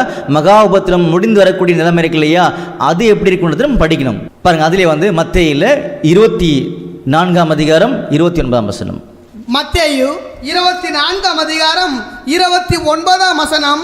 அந்நாட்களின் உபத்திரவம் முடிந்தவுடனே, அந்நாட்களில் உபத்திரம் முடிந்தவுடனே, மகா உபத்திரம் முடிந்தவுடனே சூரியன் அந்தகாரப்படும், சந்திரன் ஒளியை கொடாதிருக்கும். பாருங்க, சூரியன் அந்தகாரப்படும், சந்திரன் ஒளியை கொடாதிருக்கும், நட்சத்திரங்கள் வானத்திலிருந்து விழும், நட்சத்திரங்கள் வானத்திலிருந்து விழும், வானத்தின் சத்துவங்கள் அசைக்கப்படும். வானத்தின் சத்துவங்கள். அப்போ இந்த உலகத்தை ஆளுகை செய்த எல்லா விதமான ஆளுகைகளும் அசைக்கப்படும். சிலருக்கு சந்தேகம் வரும், வானத்து சத்துவங்கள் தான் சொல்லப்பட்டிருக்குது அப்படின்னு நீங்க கேட்கும் பொழுது ஒவ்வொன்றிலுமே உண்மை இருக்குது. அது என்ன வானத்தின் சத்துவங்கள்? படிக்கலாமா? படிக்கலாமா? எபேசியர் 2ஆம் அதிகாரம் 2ஆம் வசனம். எபேசியர் 2ஆம் அதிகாரம் 2ஆம் வசனம். அவைகளில் நீங்கள் முற்காலத்திலே இவ்வுலக வழக்கத்திற்கேற்றபடியாகவும் கீழ்ப்படியாமின் பிள்ளைகளிடத்தில் இப்பொழுது கிரியை செய்கிற ஆகாயத்து அதிகார பிரபுவாகிய ஆவிக்கேற்றபடியாக நடந்து கொண்டீர்கள். பாத்தீங்களா? ஆகாயத்து அதிகார பிரபு, வானத்தின் சத்துவங்கள் அசைக்கப்படும் சொன்ன உடனே அது பரலோகம் கிடையாது. இந்த பிசாசனுடைய ஆளுகைகள் அசைக்கப்படும்ன்றதாங்க சொல்லி காமிச்சார். நிறைய வசனம் இருக்குது. உதாரணத்துக்கு இந்த வசனம் போதும் நமக்கு. சரிங்களா? நம்ம பண்புக்குரிய சகோதரர்களே, இந்த போஸ்ட் கண்டிஷன்ல, அதாவது மகா உபத்திரம் முடிஞ்சவன என்ன சொல்லுன்றதுக்கு ஒரு வசனம் மட்டும் படிச்சு வச்சிருக்கோம். நிறைய இருக்குது. சரிங்களா? அப்போ இந்த உலகத்துல இதுவரைக்கும் வழி நடத்தின எந்தவித அமைப்புகளும், அதான் ஸ்டார்ஸ். ஸ்டார் என்ன பண்ணும்? லைட் கொடுக்கும் இல்லையா? லைட் எதுக்கு? இந்த வழியை காமிக்கிறதுக்காக. அந்த மாதிரி உலகத்தை வழிநடத்தின எந்த அமைப்புகளும், எந்த ராஜ்யமும், எந்த பாலிசியும், எந்த திட்டமும் இனி இருக்க போறதே கிடையாது. எல்லாத்தையும் என்ன பண்ணுவார்னா ஆண்டவர் நிர்மூலமாக்கிடுவார் அப்படின்ற சத்தியத்தை படிச்சிருக்கும். புரிஞ்சுங்களா? இதை குறித்து உங்களுக்கு இன்னும் ஒரு எக்ஸ்ட்ரா வசனம் சொல்லுங்க பிரதர் நீங்க கேட்டீங்கன்னா கூட நம்ம சொல்ல முடியும். ஆண்டவர் கொடுத்துருக்கார் வசனத்துல. பாருங்க, ஏசாயா 13ஆம் அதிகாரம் 10ஆம் வசனம். ஏசாயா 13ஆம் அதிகாரம் 10ஆம் வசனம். வானத்தின் நட்சத்திரங்களும் ராசிகளும் ஒளி கொடாதிருக்கும், சூரியன் உதிக்கையில் இருண்டு போம், சந்திரன் ஒளி கொடாதிருக்கும். பாத்தீங்களா? இதெல்லாம் தான் சூழ்நிலைகள். அப்போ அன்புக்குரிய சகோதரர்களே, இந்த பாடத்தை கேட்டிருக்கூடிய ஒவ்வொருத்தருமே மிகவும் விசேஷ விதமாக ஆசீர்வதிக்கப்பட்ட ஜனங்கள், மறந்துடக்கூடாது. இப்போ என்ன பாருங்க, இந்த 3 முக்கியமான ஒரு பகுதியை நம்ம கையில் எடுத்திருக்கோம். இப்போ மகா உபத்திரத்தின் முந்தைய நிலை, கிரேட் ட்ரிபுலேஷனுடைய ப்ரீ கண்டிஷன் பார்த்துட்டோம். அதுக்கப்புறமா நடுவில் கிரேட் ட்ரிபுலேஷன் மகா உபத்திரத்தின் காலப்பகுதி இருக்குது. அதை தான் நம்ம இன்னும் கவனிக்க போகிறோம். அதுக்கப்புறமா பிந்தைய காலப்பகுதி, அதை ஒரு வசனத்தின் மூலமாக எடுத்து பார்த்து முடிச்சிருக்கோம். சரிங்களா? இப்போ என்ன பண்ண போகிறோன்னா ஸ்ட்ரைட்டாக இந்த மகா உபத்திரத்தின் காலப்பகுதி எப்படி இருக்கும் பார்த்து இந்த பாடங்களை முடிக்கணும். சரிங்களா? இதுதான் மிகப்பெரிய எச்சரிப்புன்றதை மறந்துடக்கூடாது. அப்போ அன்புக்குரிய சகோதரிகளே, நல்லா கவனிக்கலாம். அந்த இடத்துல இந்த மகா உபத்திரத்தின் காலப்பகுதியில் யார் மீட்கப்படுவார்கள், யார் வேதனைக்குள்ளாக தள்ளப்படுவார்கள் அப்படின்றது தான் நம்ம தெரிந்துக்க வேண்டிய விஷயம். ஒரு ஆச்சரியமான உண்மையை தெரிஞ்சுக்கோங்க. இந்த மகா உபத்திரத்தின் காலப்பகுதியில் பிசாசானுடைய செய்கைகளை அழிப்பதற்காக நம்ம ஒரு பிளான் ஆட வச்சிருக்கான்னு பார்த்தோம் இல்லையா? அநேகர்கிட்ட இந்த உலகத்தின் அதிபதியாகிய பிசாசானவன் தவறான எண்ணங்களை, சிந்தனைகளை கொண்டு வச்சிருக்கிறான். இந்த மகா உபத்திர காலப்பகுதியை சாத்தான் கொண்டு வந்து ஆளுகை செய்வான்றது கிடையவே கிடையாது. இந்த மகா உபத்திரத்தின் காலப்பகுதியில் சாத்தான் அழிப்பார் ஆண்டவர். அதுதான் உபத்திர காலப்பகுதியை. அங்க சாத்தான் ஆளுகைலாம் செய்ய முடியாது. அவனை எப்படி அழிக்க போறான்றதா ஆச்சரியமான உண்மைகள், மறந்துடக்கூடாது. நல்லா நம்ம கவனிச்சுட்டே வரலாம், சரிங்களா? அப்ப இந்த மகா உபத்திரத்தின் காலப்பகுதியில் 3 முக்கியமான ஒரு குரூப்பை பற்றி பார்த்தோம். சபை, அதாவது சபைன்னு சொன்ன உடனே நம்முடைய ஆண்டவர் இயேசு கிறிஸ்துவுடைய சரீரம் தான் சபை. பாருங்க, கொலோசியர் 1ஆம் அதிகாரம் 18ஆம் வசனம். கொலோசியர் 1ஆம் அதிகாரம் 18ஆம் வசனம். அவரே சபையாகிய சரீரத்துக்கு தலையானவர். பாருங்க, அவரே சபையாகிய சரீரத்துக்கு தலையானவர். அப்படின்னு என்ன அர்த்தம் சொல்லி பார்த்தீங்கன்னா, ஆண்டவர் தலை, சரீரம் அவர் மாதிரி, அவருடைய பேச்சுக்கு செவி கொடுத்து நீங்கள் என்ன சொல்றீங்களோ ஆண்டவரே அதன் அடிப்பில் வாழ்றோன்னு சொல்லி வாழ்ந்து காமிச்சு தன்னை நிரூபிக்கிறவங்களுக்கு பேர் தான் சபையை தவிர வேற எதுக்கு பேரும் சபை கிடையாது. அப்படி வாழ்ந்து தங்களை நிரூபிச்சிக்கூடிய மக்கள் இந்த மகா உபத்திரத்தின் காலப்பகுதியில் ஒருவேளை இருந்தாங்க அப்படின்னா, அவர்கள் அந்த உபத்திரத்துக்குள்ள இருந்தா கூட அந்த உபத்திரம் அவங்களை பாதிக்காது. உபத்திரம் நெருங்கிறதுக்கு முன்னாடி அவர்கள் எடுத்துக்கொள்ளப்படுவார்கள் ஆண்டவர் உறுதிப்படுத்தியிருக்கார். இதுதான் சத்தியம், இதுதான் ஆச்சரியம். எங்கே சொல்லிக்காருங்க போது நீங்கள் கேட்டிங்கன்னா, ஒரு அருமையான பிக்சர் நம்ம காமிக்கிற கண்ணில் ஒரு படம் காமிக்கிறார் பைபிளில் இருந்து, சரிங்களா? அது எங்கே சொல்லப்பட்டிருக்கு படிக்கலாமா? படிக்கலாம். பாருங்க, 2 ராஜாக்கள் 2ஆம் அதிகாரம் 11ஆம் வசனம். 2 ராஜாக்கள் 2ஆம் அதிகாரம் 11ஆம் வசனம்.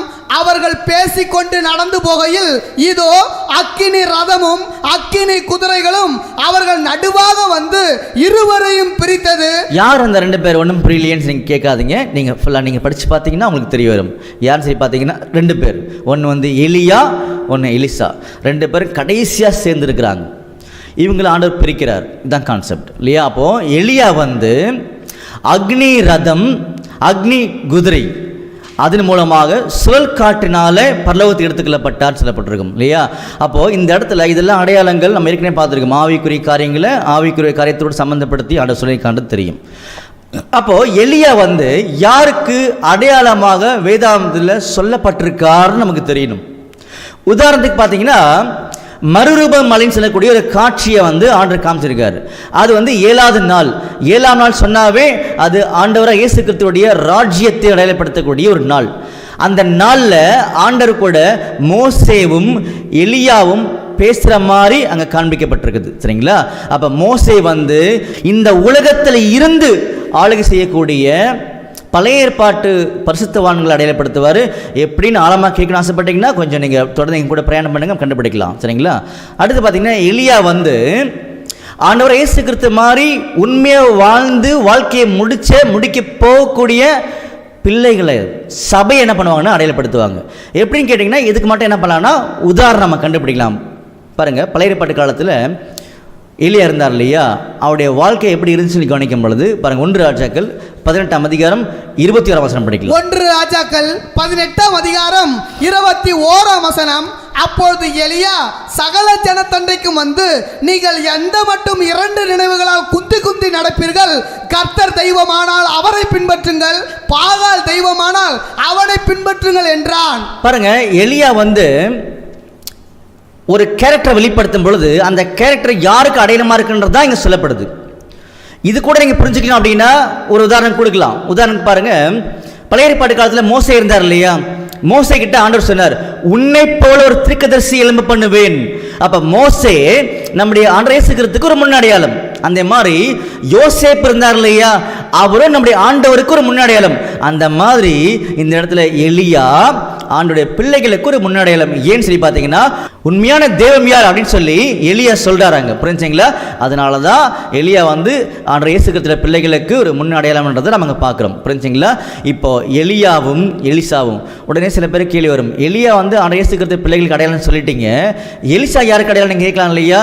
தெரிஞ்சுக்கணும் ஆசைப்பட்டீங்கன்னா எங்களோட கூட நீங்கள் பிரயாணிங்க, அந்த லிங்க் நீங்கள் தொடர்பு கொள்ளுங்க, கட்டாயமாக பதில் ஆண்டவர் கொடுப்பார், சரிங்களா? இப்போ இந்த எலியாவையும் எலிசாவையும் ஆண்டவர் பிரிக்கக்கூடிய அருமையான மெத்தடை பார்த்தீங்கன்னா சொல்லி காமிக்கிறார்.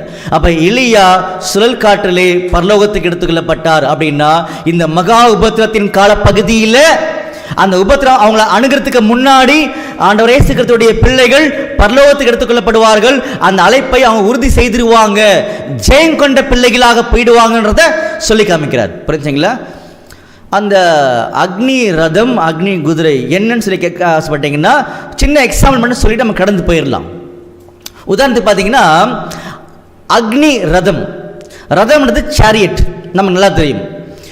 பழைய ஏற்பாட்டு காலத்தில் ராஜாக்கள் யூஸ் பண்ணக்கூடிய வாகனம் தான் இந்த சேரியட், அக்னி ரதம்ன்றது எல்லாருக்குமே தெரியும். அக்னி ரதம்ல ரதம்ன்றது. உதாரணத்துக்கு பார்த்தீங்கன்னா பார்வோனுடைய ரதங்கள் சொல்லப்பட்டிருக்கும். பழைய ஏற்பாட்டு காலத்தில் இஸ்ரேல் ராஜாக்கள், யூத ராஜாக்கள் ரதத்தில் ஏறி தான் யுத்தத்துக்கு போவாங்க. சரிங்களா? அப்போ ராஜாக்களுடைய வாகனம் தான் இந்த ரதம். ஆனால் அக்னின்னு சொல்லப்பட்டிருக்குல்ல, அதுக்கு என்ன அர்த்தம் சொல்லி பார்த்தீங்கன்னா அக்னி வல்லமை உள்ளது, எல்லாத்தையும் பட்சிக்கும். சரிங்களா?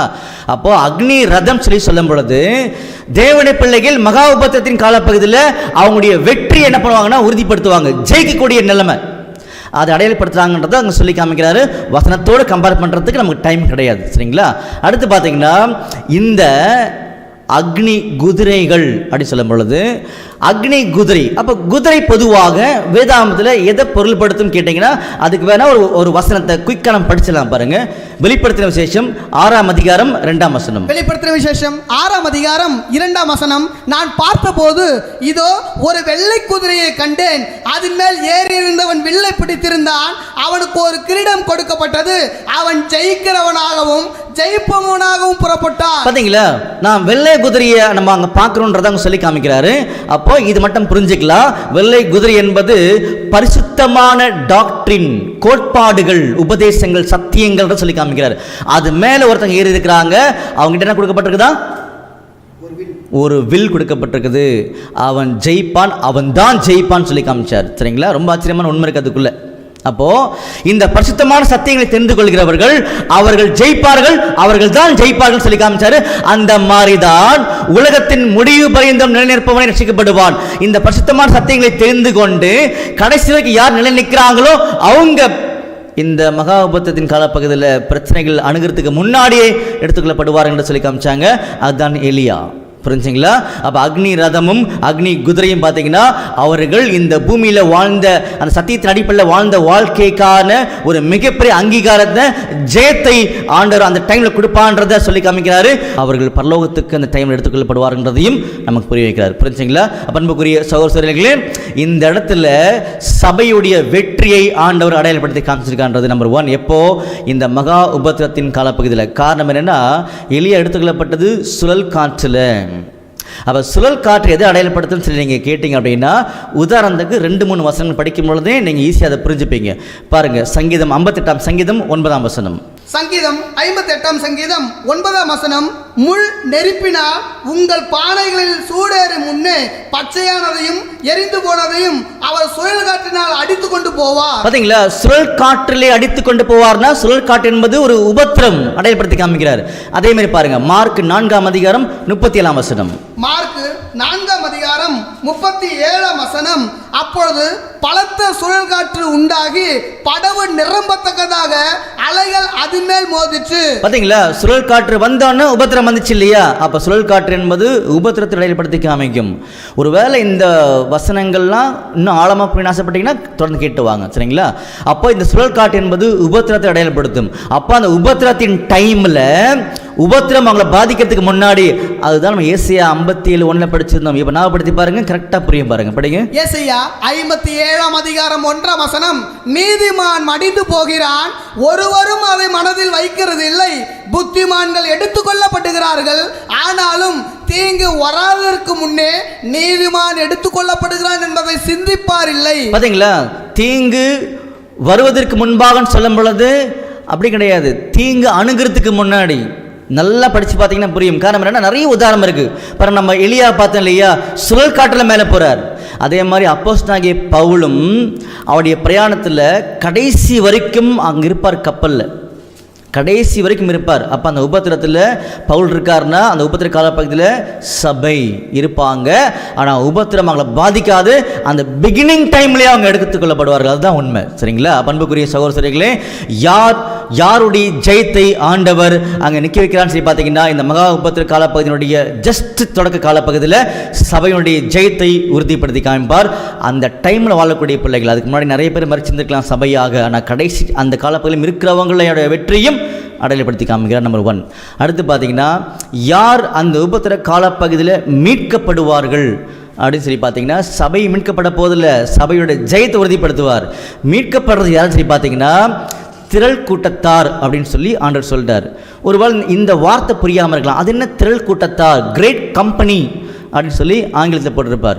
அப்போ யார் இந்த திரள் கூட்டத்தார்ன்றதுக்கு சில வசனங்களை படிச்சுட்டு நம்ம புரிஞ்சுக்கலாம். சரிங்களா? பாருங்க, வெளிப்படுத்தின விசேஷம் 7ஆம் அதிகாரம் 9ஆம் வசனம்.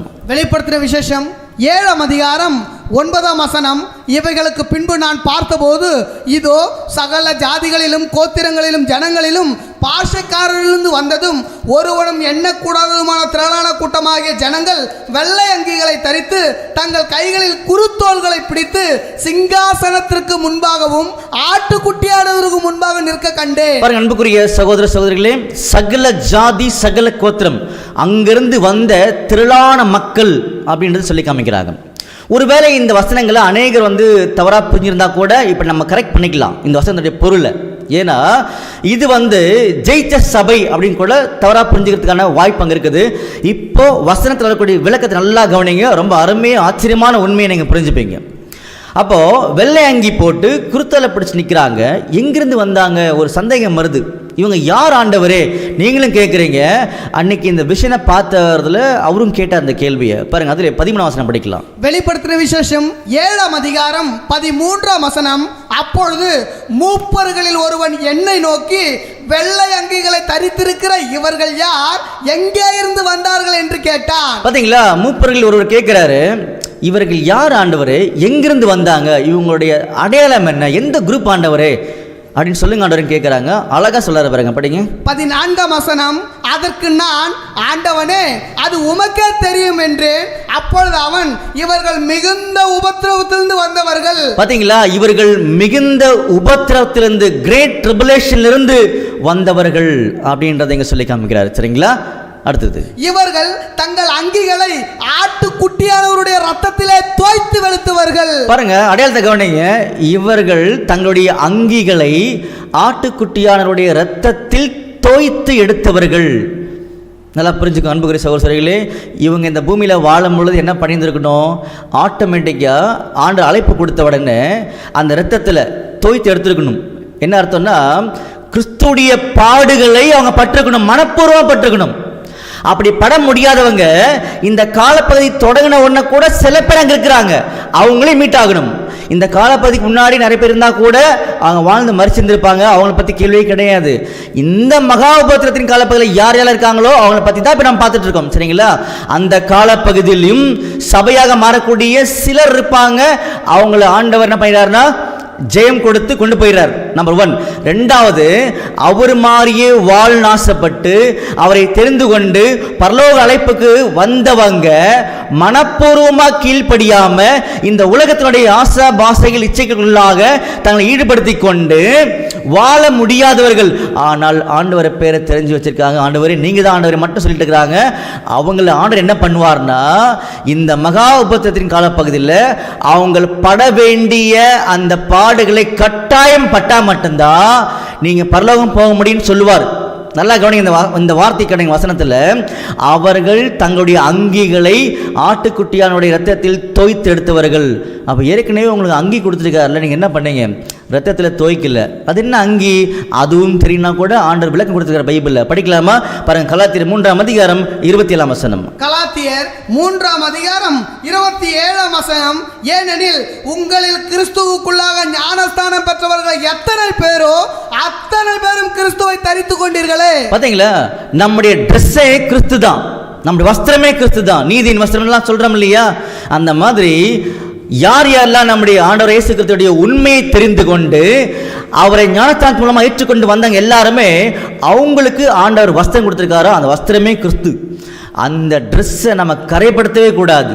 ஒருவேளை அப்படி கரைப்படுத்திட்டாங்க அப்படின்னா, அந்த மகா உபத்திரத்தின் காலப்பகுதியில் அவங்க இருந்தாங்க அப்படின்னா, அவங்கள ஆட்டுக்குட்டியோட ரத்தம் என்பது உபத்திரம் பாடுகளில் மீட்புக்குரிய காரியங்கள் அடையப்படுத்தும். அதுக்குள்ளே அவர் தள்ளிட்டு அவங்களை சுத்தப்படுத்தி கொண்டு போய் பரலோகத்தில் நிற்க வைப்பார். இந்த இடத்துல முக்கியமான வித்தியாசத்தை நம்ம புரிந்து கொள்ள வேண்டும் அன்புக்குரிய சகோதரர்களே.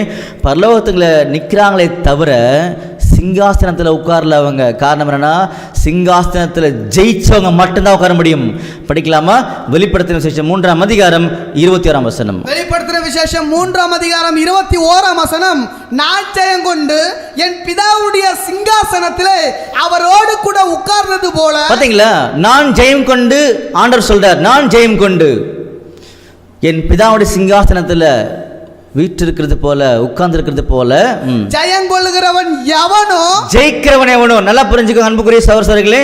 ஜெயிக்கிறவன் எவனோன்னு சொல்லும் பொழுது, அக்னி ரதத்தில் மேல ஒருத்தங்க போனாங்க இல்லையா, ஜெயிச்சவங்க, அவங்க ஆல்ரெடி உட்கார்ந்துருக்காங்களாம் உள்ள. படிங்க இப்போ. ஜெயங்கொள்ளுகிறவன் எவனோ அவனும் என்னுடைய சிங்காசனத்தில் என்னோடு கூட உட்காரும்படிக்கு அருள் செய்வேன். பாருங்க அன்புக்குரிய சகோதரர்களே, இந்த அக்னி ரதத்தில், அக்னி குதிரையில், அதாவது ஜெயிச்சவங்களுடைய அடையாளங்கள். அவங்க ஆல்ரெடி போய் சிங்காசனத்தில் உட்கார்ந்துருக்கிறாங்க. ஆனா இந்த மகா உபத்திரத்தில் அந்த பாடுகளுக்கு உட்படுத்தி நல்ல பாடுகளை உபத்திரவங்களை அனுபவித்து வந்தவங்க முன்னாடி நின்றுக்கிறாங்க. புரிஞ்சுங்களா? இந்த இடத்துல பரிசுத்தத்தில் வித்தியாசம் காமிக்கல ஆண்டவர். நல்லா புரிஞ்சுக்கலாம். டாக்டரின் பாயிண்ட், கோட்பாடுகள் இறங்கி சத்தியங்கள். பரிசுத்தத்தில் ஹோலினஸ்ல வித்தியாசம் காமிக்கல. ரெண்டு பேருமே சுத்தமாயிட்டாங்க. ஆனால் இந்த வார்த்தை நல்லா கவனிங்க, ஆனால் பரிசுத்தம் பெற்ற விதம் வித்தியாசம் இருக்குது. ஒரு மனுஷன் இந்த பூமியில் ஆண்டவர் இயேசு கிறிஸ்துவை தெரிந்து கொள்ளும் பொழுது அந்த பரிசுத்தத்துக்காக தன்னை மனப்பூர்வமா அர்ப்பணிக்கணும். அப்படி அர்ப்பணிச்சவங்க தான் சபை மேலே சிங்காசனத்தில் உட்காந்துருக்கிறாங்க. அதே நேரத்தில் இந்த பரிசுத்தமாக வாழக்கூடிய வாழ்க்கையை பெற்று மனப்பூர்வமாக ஒப்புக் கொடுக்க முடியாதவங்க உபத்திரத்துக்கு தள்ளப்பட்டு பூர்ணமாக்கப்பட்டு சிங்காசனத்துக்கு முன்னாடி நிற்பாங்க. இவர்கள் மீட்கப்பட்டவர்கள் என்று சொல்லி காமிக்கிறார். புரிஞ்சுங்களா அன்புக்குரிய சகோதரர்களே? அந்த மகா உபத்திரம் எப்படி இருக்குன்றத ஒரு ப்ரீ கண்டிஷனை பார்த்து தான் நம்ம உள்ளே வந்தோம். அப்போது அன்றைக்கி இருக்கக்கூடிய உலகத்தில் எல்லா விதமான பிரச்சனைக்குள்ளேயும் இந்த திரள்கூட்டத்தார் மாட்டிப்பாங்க. அப்போதான் அவங்களுடைய விசுவாசம் சோதிக்கப்பட்டு பரலோகம் போக முடியும்னு சொல்லி காமிச்சார். புரிஞ்சுங்களா அன்புக்குரிய சகோதரர்களே? இதில் இன்னும் நிறைய விளக்கங்களும் உண்மைகளும் இதுக்குள்ளே அடங்கி இருக்குது. நம்ம பொறுமையாக கவனிக்க ஆசைப்படுறவங்க நம்ம கவனிக்கலாம். சரிங்களா? அப்போ ரெண்டு விஷயத்தை முடிச்சிட்டோம். இந்த மகா உபத்திரத்தின் காலப்பகுதியுடைய பிகினிங், தொடக்க டைமில் உபத்திரவம் ஆண்டோடைய பிள்ளைகள், அதாவது சபை வகுப்பாரை அவர் மாதிரி வாழ்ந்தவங்களை அணுகிறதுக்கு முன்னாடி அவங்க ஜெயிச்சவங்க அடையாளத்தோடு மேலே போயிடுவாங்க. அடுத்து அவர் மாதிரி வாழ ஆசைப்பட்டு வாழ முடியாதவங்க, மனசு மட்டும் இருக்கிறவங்க என்ன பண்ணுவார்னா உபத்திரத்துகளை தள்ளி பூர்ணப்படுத்தி கொண்டு போய் மேலே நிற்க வச்சிருவாரு. அவங்க சிங்காசனத்துக்கு முன்னாடி நிற்பாங்க.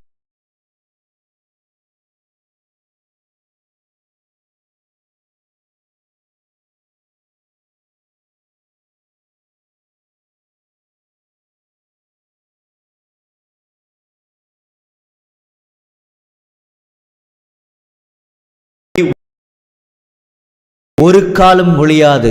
ஒரு வசனம் படிக்கலாமா? பாருங்க, ரோமர் 3ஆம் அதிகாரம் 3ஆம் வசனம் படிங்க. ரோமர் 3ஆம் அதிகாரம் 3ஆம் வசனம். சிலர் விசுவாசியாமற் போனாலும் என்ன? பாருங்க, சிலர் விசுவாசியாமல் போனால் என்ன? வாட் இஸ் யுவர் ப்ராப்ளம் அப்படின்றார் ஆண்டவர் பவுல் மூலமா. அவர்களுடைய அவிசுவாசம் தேவனுடைய உண்மையை அவமாக்குமோ? பாத்தீங்களா? தேவனுடைய உண்மையை அவமாக்குமா? உண்மை என்னைக்கும் அவமாகாது. இதுதான் சத்தியம், இதுதான் நீதி, இதுதான் தர்மன்றத தெளிவுபடுத்தி காமிச்சார் நம்முடைய ஆண்டவர். புரிஞ்சுங்களா? அதனால கேட்க செவி உள்ளவன் கேட்கிறவன்றது சட்டம். அப்போ நம்ம எல்லாருமே ஆண்டவரால் நேசிக்கப்பட்ட பிள்ளைகள். இந்த காணொளி கேட்கக்கூடிய உலகத்துக்கு ஒவ்வொரு பிள்ளைகளும் ஆண்டவர் நேசிக்கக்கூடிய பிள்ளைகள், ஆண்டவர் நேசிக்கப்பட்ட பிள்ளைகள். அப்போ எல்லாருக்கும் சத்தியம் போயிட்டு இருக்குது, கேட்டுட்டு இருக்கிறாங்க. அவங்க எல்லாருமே தெளிவாக புரிஞ்சுக்கணும், இது சத்தியம், இது சட்டம்.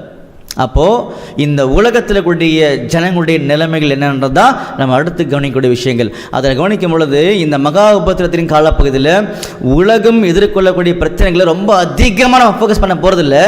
நிலைமைகள் என்னன்றதை கவனிக்க போகிறோம். இந்த நிலைமைக்குள்ளதான் திரள்கூட்டத்தாரும் மாட்டி வேதனைப்பட்டு பரிசுத்தப்படுத்தப்பட்டு மேலே போவாங்க. புரிஞ்சுங்களா? அது மறந்துடக்கூடாது. உலகத்தில் நிலைமை கவனிக்க ஆரம்பிக்கலாமா? ஸோ இந்த மகா உபத்திர காலப்பகுதி எப்போ தொடங்குன்றதை ஏற்கனவே பார்த்துருந்தோம். எப்போ தொடங்கும்னா அர்மகதன் 7வது வாதையில் இது தொடங்கும். அது எவ்வளோ நாள் இருக்குதுன்னு கேட்டிங்கன்னா எவ்வளோ நாள் இருக்குன்னு கேட்டிங்கன்னா அழகாக நம்மளால் கணித்து சொல்ல முடியும். நம்மளால் அறிவில் கிடையாது, ஆண்டவர் எழுதி வச்சிருக்காரு. சரிங்களா?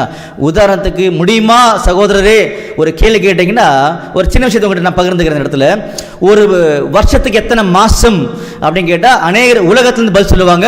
ஆனால் வேதாகமத்தில் ஆண்டு எழுதி வச்சுக்காரு பாருங்க, ஒரு வருஷத்துக்கு 12 மாதம். பாருங்க, 1 ராஜாக்கள் 4ஆம் அதிகாரம் 7ஆம் வசனம். 1 ராஜாக்கள் 4ஆம் அதிகாரம் 7ஆம் வசனம்.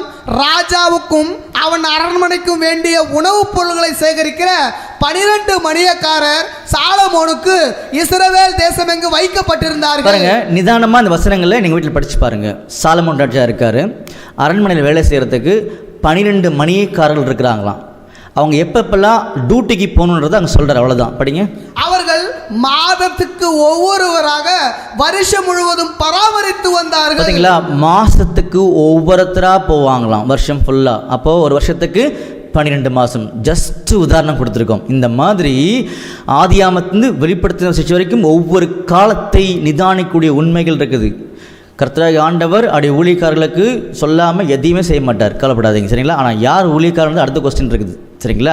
கலாத்தியர் 1:10 நீங்கள் படித்து பாருங்கள், அதில் தெரியும் உங்களுக்கு. அப்போ அன்புக்குரிய சகோதர சகோதரிகளே, இந்த அர்மகதன் 7வது வாதி தொடங்கும் பொழுது மகா உபத்திரத்தின் காலப்பகுதி தொடங்க ஆரம்பிக்கும். அது ஒரு ஹிண்ட் மட்டும் உங்களுக்கு நான் சொல்கிறேன், உங்களால் அதை கணிக்க முடிஞ்சால் சந்தோஷமான காரியம். நம்ம எல்லாம் சேர்ந்து ஆண்டு கூட சந்தோஷப்படலாம். சரிங்களா? இன்னைக்கு உலகத்தின் டைமில் காலப்பகுதியில் 790 கோடி மக்கள் இருக்கிறாங்க. உலகத்துக்குள்ள 790 கோடி மக்கள் இருக்கிறாங்க. புரிஞ்சுங்களா? இந்த மகா உபத்திர காலப்பகுதி தொடங்கும் பொழுது அப்ராக்சிமேட்லி 1000 கோடி மக்கள் இருப்பாங்க. இது நான் சும்மா சொல்லலை, உலகத்தினுடைய கால்குலேஷன் எடுத்து பாருங்கள். ஒரு வருஷத்துக்கு 8 கோடி மக்கள், 8 மில்லியன் மக்கள் நடுறாங்கன்னா பிறக்கிறாங்க, உருவாகிட்டு இருக்கிறாங்க. அப்படியே நீங்கள் போனீங்கன்னா 1000 கோடி வரத்துக்கு எவ்வளோ வருஷம் ஆகும் கண்டுபிடிங்க, நீங்கள் கண்டுபிடிக்க வாய்ப்பு இருக்கும். ஆனால் அந்த வருஷங்களில் பைபிள் சொல்லியிருக்குது. அதான் அர்த்தம். நான் உலகத்தில் ஜஸ்ட் ஒரு இன்ஃபர்மேஷன் மட்டும் கொடுத்துட்டு போன, அவ்வளோதான். பைபிள்லேயே சாட்சி இருக்குது. அதுதான் ஆச்சரியமான விஷயங்கள். சரிங்களா? அப்போ இன்னும் கொஞ்சம் வருஷங்களுக்குள்ளாகவே இந்த மகா உபத்திரம் தொடங்கும். Precondition very shortest period. மகா உபத்திரத்தின் முந்தைய நிலைமை ரொம்ப சீக்கிரம் ஸ்டார்ட் ஆகிடும். சரிங்களா? ஓகே, இப்போ முள்ள வரலாம். அப்போ இந்த மகா உபத்திரத்தின் காலப்பகுதி இந்த 7வது வாதியாகிய அர்மகதனில் தொடங்கும் பொழுது உலகத்துடைய நிலை என்ன? படிக்கலாமா? படிக்கலாம். பாருங்க, வெளிப்படுத்தின விசேஷம் 16ஆம் அதிகாரம் 18ஆம் வசனம். வெளிப்படுத்தின விசேஷம் 16ஆம் அதிகாரம் 18ஆம் வசனம். சத்தங்களும் இடி முழக்கங்களும் மின்னல்களும் உண்டாயின, பூமி மிகவும் அதிர்ந்தது. பூமியின் மேல் மனுஷர்கள் உண்டான நாள் முதற்கொண்டு அப்படிப்பட்ட பெரிய அதிர்ச்சி உண்டானது இல்லை. பாத்தீங்களா? ஒரு மிகப்பெரிய பூமி அதிர்ச்சி உண்டாகுன்றதை சொல்லி காமிச்சிருக்காரு. அன்புக்குரிய சகோதர சகோதரிகளே, இந்த மகா உபத்திரத்தினுடைய முந்தைய நிலைமைக்குள்ள உலகம் போகும் பொழுது உலகம் சந்திக்கக்கூடிய பிரச்சனைகளை சீர்படுத்த முடியாது. இதே நிலையில் போயிட்டு இருக்கும் பொழுது தான் மகா உபத்திரம் ஸ்டார்ட் ஆக ஆரம்பிக்கும். அப்படின்னா இந்த உலகத்துக்குள்ள என்ன மாதிரி பிரச்சனை வரப்போகுதுன்றத வசனத்தில் ஃபோக்கஸ் பண்ணி இப்போ நம்ம காமிச்சார் நம்ம கிட்ட. அப்படி காமிக்கும் பொழுது மகா உபத்திரின் காலப்பகுதியில் அந்த அர்மகதன் டைமில் தான் தொடங்கும். அர்மகதன் தொடங்குறதுக்கு என்ன காரணம்ன்றது எல்லாருக்கும் தெளிவாக தெரியும். என்ன காரணம் பாருங்க, வெளிப்படுத்தின விசேஷத்தில் 16ஆம் அதிகாரத்தில் 12ஆம் வசனம் படிங்க. வெளிப்படுத்தின விசேஷம் 16ஆம் அதிகாரம் 12ஆம் வசனம். 6ஆம் தூதன் தன் கலசத்தில் உள்ளதை ஐப்ராத் என்னும் பெரிய நதியின் மேல் ஊற்றினான். அப்பொழுது சூரியன் உதிக்கும் திசையிலிருந்து வரும் ராஜாக்களுக்கு வழி ஆயத்தமாகும்படி அந்த நதியின் தண்ணீர் வற்றி போயிற்று. பாத்தீங்களா அன்புக்குரிய சகோதர சகோதரிகளே, இதை குறித்து நம்ம டீட்டெயிலா அநேக பாடங்கள்ல பேசியிருக்கும். வசனத்துல ரொம்ப தெளிவா ஆண்டவர் புரிய வச்சிருக்காரு. அப்படின்னா இன்னும் கொஞ்ச நாள்ல உலகத்துக்குள்ள ஒரு மிகப்பெரிய பொருளாதார வீழ்ச்சி சீர் செய்ய முடியாத அளவுக்கு உலகத்துக்குள்ள வரும். அந்த பொருளாதார வீழ்ச்சினால எல்லாருக்கும் பொருளாதாரம் தேவைப்படுறதுனால இந்த ஃபால்ஸ் சிஸ்டம்ஸ் அமைப்புகள்லாம் சேர்ந்து உலக ராஜ்யங்களை கன்வின்ஸ் பண்ணி ஒத்துக்க வச்சு இஸ்ரேலுக்கு எதிராக கொள்ளையடிக்க போவாங்க. அப்போதான் இந்த 7வது வாதை அர்மகதன் ஸ்டார்ட் ஆகும். சரிங்களா? இதான் கண்டிஷன். நம்ம ஏற்கனவே பார்த்துருக்கோம். அந்த சூழ்நிலை வரும்பொழுது உலக ஜனங்கள் மத்தியில் வரக்கூடிய பிரச்சனை என்னன்னா ஒரு மிகப்பெரிய பூமி அதிர்ச்சி. ஏன்னா அர்மகதனில் உலக ராஜ்யங்கள் தோல்வியை சந்திப்பார்கள். எதுக்காக போகிறாங்கன்னா இஸ்ரேலை கொள்ளையடிக்க போகிறாங்கன்னு சொல்லி ஏற்கனவே படித்தோம் எசேக்கியேலில். சரிங்களா? அந்த வசனம் நான் படிக்கலாமா?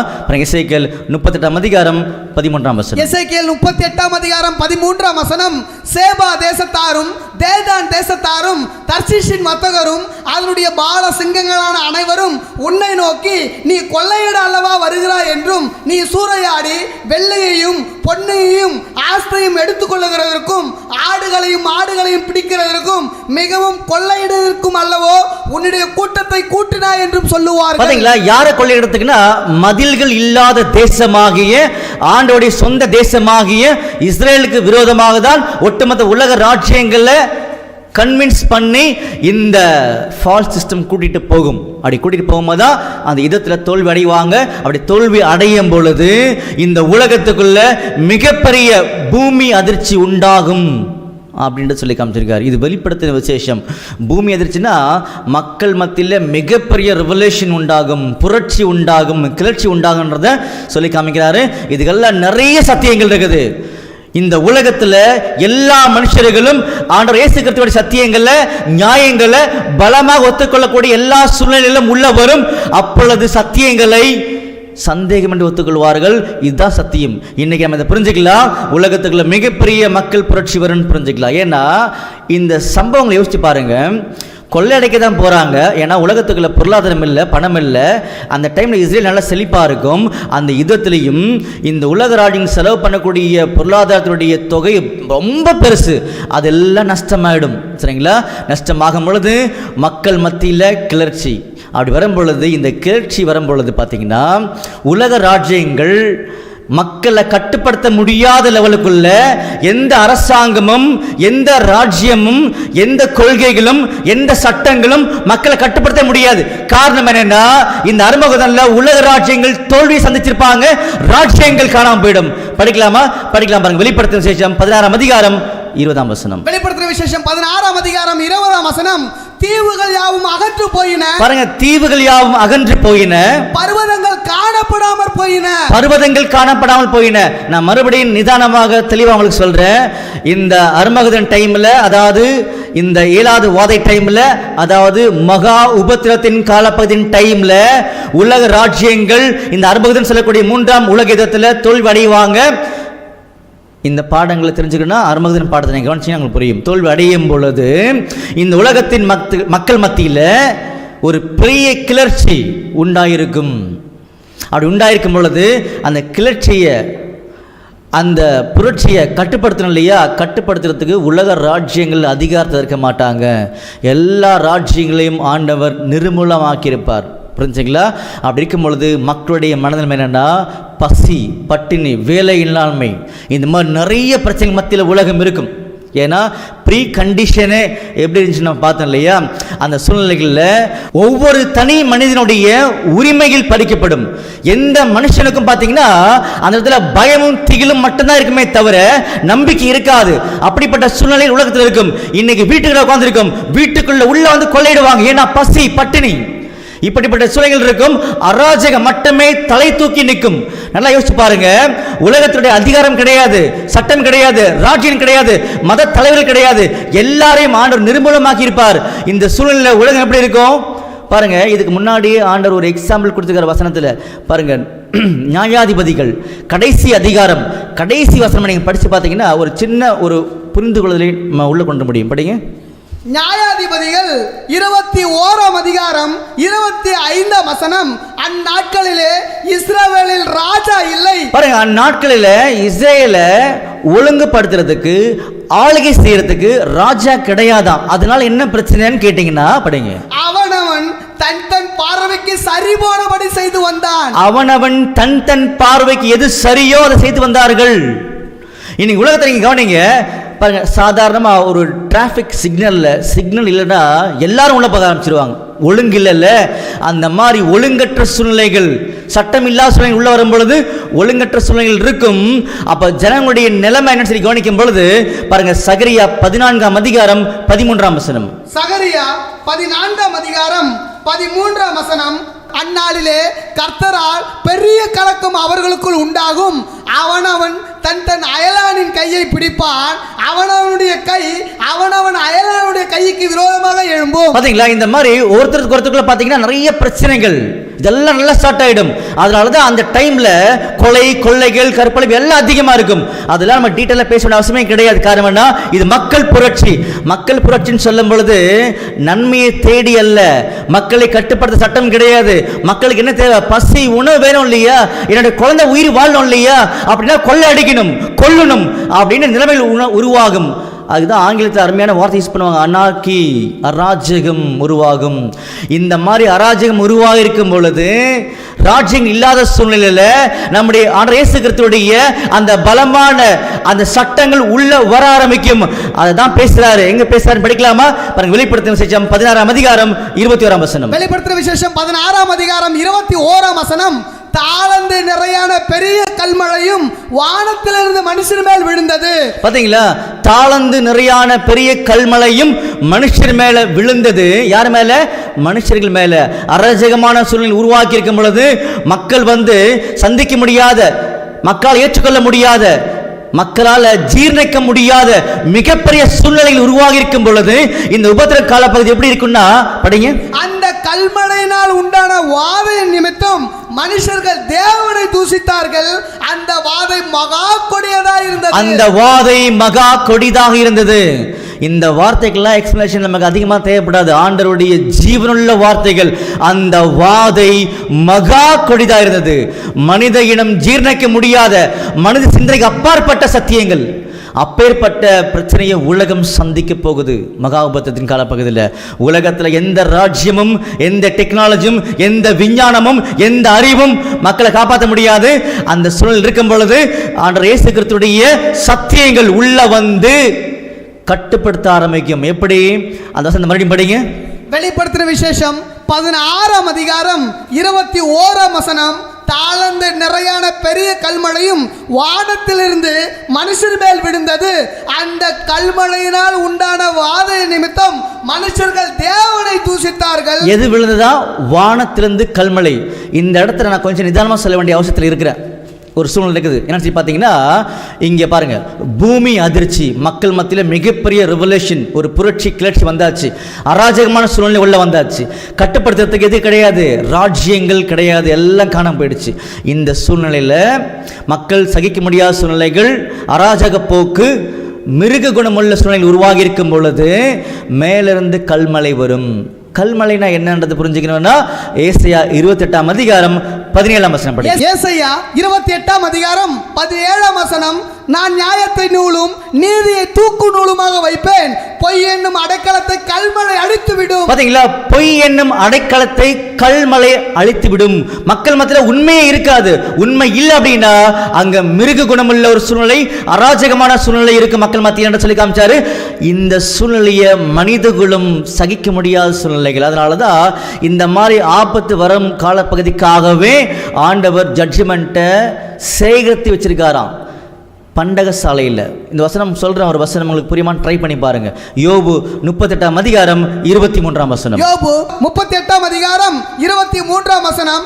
ஆபத்து வருங்காலத்திலும் கலகமும் யுத்தமும் வருங்காலத்திலும். பாருங்க, ஆபத்து வருங்காலத்திலும் கலகமும் யுத்தமும் வரும் காலத்திலும் பிரயோகிக்கும்படி யூஸ் பண்றதுக்காகவே நான் அவைகளை வைத்திருக்கிறேன். எதை? கல்மலைய அப்படின்றார். புரிஞ்சுங்களா அன்புக்குரிய சகோதரர்களே? இந்த கல்மலை பொய்யை அழிச்சிடும். எப்போ யூஸ் பண்ண ஆண்டவர்னா ஆபத்து வரும் காலத்தில் கலகம், மக்கள் புரட்சி வந்துச்சு இல்லையா, கிளர்ச்சி, அது அராஜகமான சூழ்நிலை. அந்த டைமில் தான் கல்மலையை பயன்படுத்துவாராம். அநேகருக்கு புரிஞ்சிருக்காது. ஒரு வேலை கல்மலைனா என்னன்னு சொல்லி புரிஞ்சிருக்காது. கல்மலை என்பது வலிமையான ஸ்ட்ராங்கஸ்ட் ஜட்ஜ்மெண்ட். ஏன்னு சொல்லி கவனிச்சிங்கன்னா, மலை என்பது ஆண்டவருடைய சத்தியங்கள். பாருங்கள், உபாகம் 32:2 படிக்கலாம். உபாகமம் 32ஆம் அதிகாரம் 2ஆம் வசனம். மழையானது இளம் பயிரின் மேல் பொழிவது போல என் உபதேசம் பொழியும். பாருங்க, மழையானது இளம் பயிர் மேல பொழிவது போல என் உபதேசம் பொழியும் சொல்றாரு. அப்படின்னு என்ன அர்த்தம்னா, இன்னைக்கு சத்தியம் மழை மாதிரி ஜென்டிலா எல்லா மேலையும் பெஞ்சிட்டு இருக்குது. ஆனா இதே மலை கல்மழையா மாறிடும். அப்படின்னு அர்த்தம்னா, ஸ்ட்ராங்கஸ்ட் ஜட்ஜ்மெண்ட் கொடுக்கக்கூடிய வகையில் சத்தியத்தை என்ன பண்ணுவார்னா செயல்படுத்துவார். எவ்வளவு ஸ்ட்ராங் கேட்டீங்கன்னா வெளிப்படுத்தல் படிங்க. வெளிப்படுத்தின விசேஷம் 16ஆம் அதிகாரம் 21ஆம் வசனம், தாளந்து நிறையான பெரிய கல்மழையும். பாத்தீங்களா, தாளந்து நிறையான ஒரு தாளந்து 34 கிலோ. 34 கிலோ உள்ள ஒரு கல் மேலே வந்து என்ன ஆகும்? ஜட்ஜ்மெண்ட் அவ்வளோ சிவியராக இருக்குன்னு சொல்லி காமிக்கிறார். ஜட்ஜ்மெண்ட் அவ்வளோ சிவியராக இருக்கணும் அப்படின்னா மகா உபத்திர காலப்பகுதி எப்படி இருக்கும் யோசிச்சு பாருங்க. அந்த காலப்பகுதியில் ஒரு ஜீவன் பார்த்தீங்கன்னா நிம்மதி என்னன்னு தெரியாத நிலைமையில் உள்ள இருப்பாங்க. இதெல்லாம் நம்முடைய அறிவு கெட்டாத நிலைமைகள். இந்த நிலைமைக்குள்ள நாம் கடந்து போக வேண்டுமா? கட்டாயமாக கூடாது. அன்புக்குரிய சகோதரர்களே, இனி வரக்கூடிய மகா உபத்திர காலப்பகுதி இப்படி தான் இருக்க போகுதுன்றதை ஆண்டவர் சொல்லிக்காரு. மறுபடியும் படிங்க வசனம். வெளிப்படுத்துற விசேஷம் 16ஆம் அதிகாரம் 21ஆம் வசனம், தாளந்து நிறையான பெரிய கல்மழையும் வானத்திலிருந்து மனுஷர் மேல் விழுந்தது. அந்த கல்மழையினால் உண்டான வாதை நிமித்தம் மனுஷர்கள் தேவனை தூஷித்தார்கள். பாத்தீங்களா, மனுஷர்கள் தேவனை தூஷித்தார்கள். காரணம் என்னன்னா, இங்க அராஜகமான போக்கு இருக்குது. யார் அவங்களை கண்ட்ரோல் பண்றதுக்கு உள்ள கிடையாது. ஆனா இங்க ஒரு கண்ட்ரோலிங் கெப்பாசிட்டி உள்ள வந்திருக்குது. இந்த இடத்துல சத்தியம் ரொம்ப ஸ்ட்ராங்கா செயல்படுது அப்படின்னு அவங்க புரியாம தேவனை தூஷிப்பார்கள். அந்த டைம்ல தான் அநேக ஜனங்கள் இப்படி தூஷிக்கும் பொழுது ஒரு சில ஜனங்கள் இந்த டைம்ல ஒரு சில ஜனங்கள் என்ன யோசிப்பாங்கன்னா, ஆண்டவரே அப்படின்னு சொல்லி ஆண்டவர் நோக்கி கூப்பிடும் பொழுதுதான் அந்த ராஜ்யத்தை எதிர்பார்க்கக்கூடிய சூழ்நிலை வரும். அப்படின்னா இந்த மகா உபத்திர கால பகுதியில் அங்க இருக்கக்கூடிய ரியல் கண்டிஷன் என்னன்றதை பார்த்தீங்கன்னா ஒரு வசனத்தின் மூலமா தெரிஞ்சுக்கலாம். இன்னும் ஆச்சரியமா இருக்கும். பாருங்க, சகரியா 14ஆம் அதிகாரம் 12ஆம் வசனம். சகரியா 14ஆம் அதிகாரம் 12ஆம் வசனம், எருசலேமுக்கு விரோதமாக யுத்தம் பண்ணின எல்லா ஜனங்களையும் கர்த்தர் வாதிக்கும் வாதையாவது. இந்த 7வது வாதியாகிய அர்மகுதனாகிய மகா உபத்திரத்தின் கால பகுதியில் என்ன மாதிரி இருக்கும் தெரியுமா? வாதை அப்படின்னு சொல்றாரு. படிங்க. அவர்கள் காலூன்றி நிற்கையில் யாருன்னா எருசலேமுக்கு விரோதமா வந்த உலக ராஜ்யங்கள், உலக ஜனங்கள் கால் ஊன்றி நிற்கையில். இந்த பிக்சரை மைண்ட் அப்படியே கொண்டு வாங்க.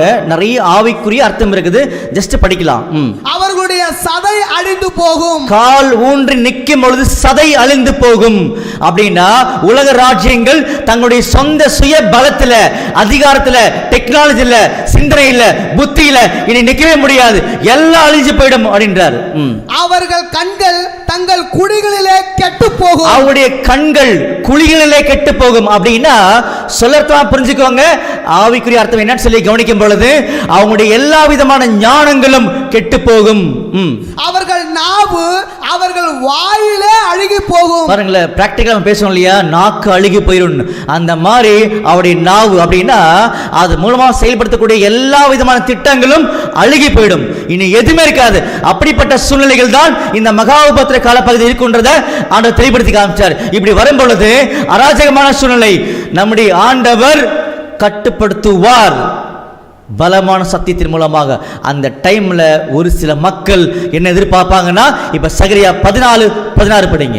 சகரியா 14ஆம் அதிகாரம் 16ஆம் வசனம், பின்பு எருசலேமுக்கு விரோதமாக வந்திருந்த எல்லா ஜாதிகளும் மீதியான யாவரும். பாத்தீங்களா, மீதியான யாவரும் நல்ல இருதயமுள்ள மக்கள் இந்த அராஜகமான சூழ்நிலையில் மனிதர்களும் எதிர்கொள்ள முடியாத சூழ்நிலை இருக்கும் பொழுது ஒரு சில மக்கள் சேனைகளின் கர்த்தராகிய ராஜாவை தொழுது கொள்ளும்படிக்கும் யார் உலகத்தை ஆளுகை செய்கிறாங்க, நம்முடைய ஆண்டவர் எங்கிருக்கிறார் அப்படின்னு தேடக்கூடிய சூழ்நிலைகள் உருவாகும். இந்த மகா உபத்திரத்தின் காலப்பகுதியில் உலக ஜனங்களே தேடுவாங்க. அன்புக்குரிய சகோதரர்களே, அப்போ இப்போ நம்ம பார்த்த பாடத்தில் தெரிந்து கொண்ட முக்கியமான விஷயம் என்னன்றதை பார்த்துட்டு குயிக்காக முடிக்க போகிறோம். நல்லா புரிஞ்சுக்கோங்க. மகா உபத்திர காலப்பகுதி, கிரேட் ட்ரிபுலேஷன், இப்படிப்பட்ட காலப்பகுதி வரப்போகுது அப்படின்னு பார்த்தோம். எப்போ வரப்போகுது அப்படின்னா அர்மகுதன் 7வது வாதியில் வரப்பொழுது சூழ்நிலைகள் எப்படி இருக்குன்னா, மனிதர்களும் சகிக்க முடியாத காட்டு மிராண்டித்தனமான மிருக குணமுள்ள சூழ்நிலைகள், அராஜகமான சூழ்நிலைகள் இருக்கும். அவனை கட்டுப்படுத்துறதுக்கு எந்த ராஜ்யம் இருக்காது. ஏன்னா அவங்களுக்கு பசி, உணவு வேணும் இல்லையா? என் பிள்ளை சாப்பிடாம இருக்கணும் இல்லையா? இதெல்லாம் நீங்கள் நல்லா யோசிச்சு பாருங்க. இப்படிப்பட்ட சூழ்நிலை இருக்கும் பொழுது எல்லாரையும் கொல்ல ஆரம்பிப்பாங்க. அப்படிப்பட்ட டைம்ல தான் ஆண்டவர் யாருன்றதை உலகத்துக்கு நிரூபிப்பார். அந்த கல்மழை மாதிரி ஸ்ட்ராங்கஸ்ட் ஜட்ஜ்மெண்ட்டை கொடுத்து ஆண்டவர் பக்கமாக உலகத்தை திருப்ப ஆரம்பிப்பார். புரிஞ்சுங்களா? இந்த சூழ்நிலைக்கு முன்னாடி சூழ்நிலையை பார்த்தோம். ப்ரீ கண்டிஷன் ட்ரிபுலேஷன் நிலைமை என்னன்னு பார்த்தோம். போஸ்ட் கண்டிஷனை பார்த்தோம்.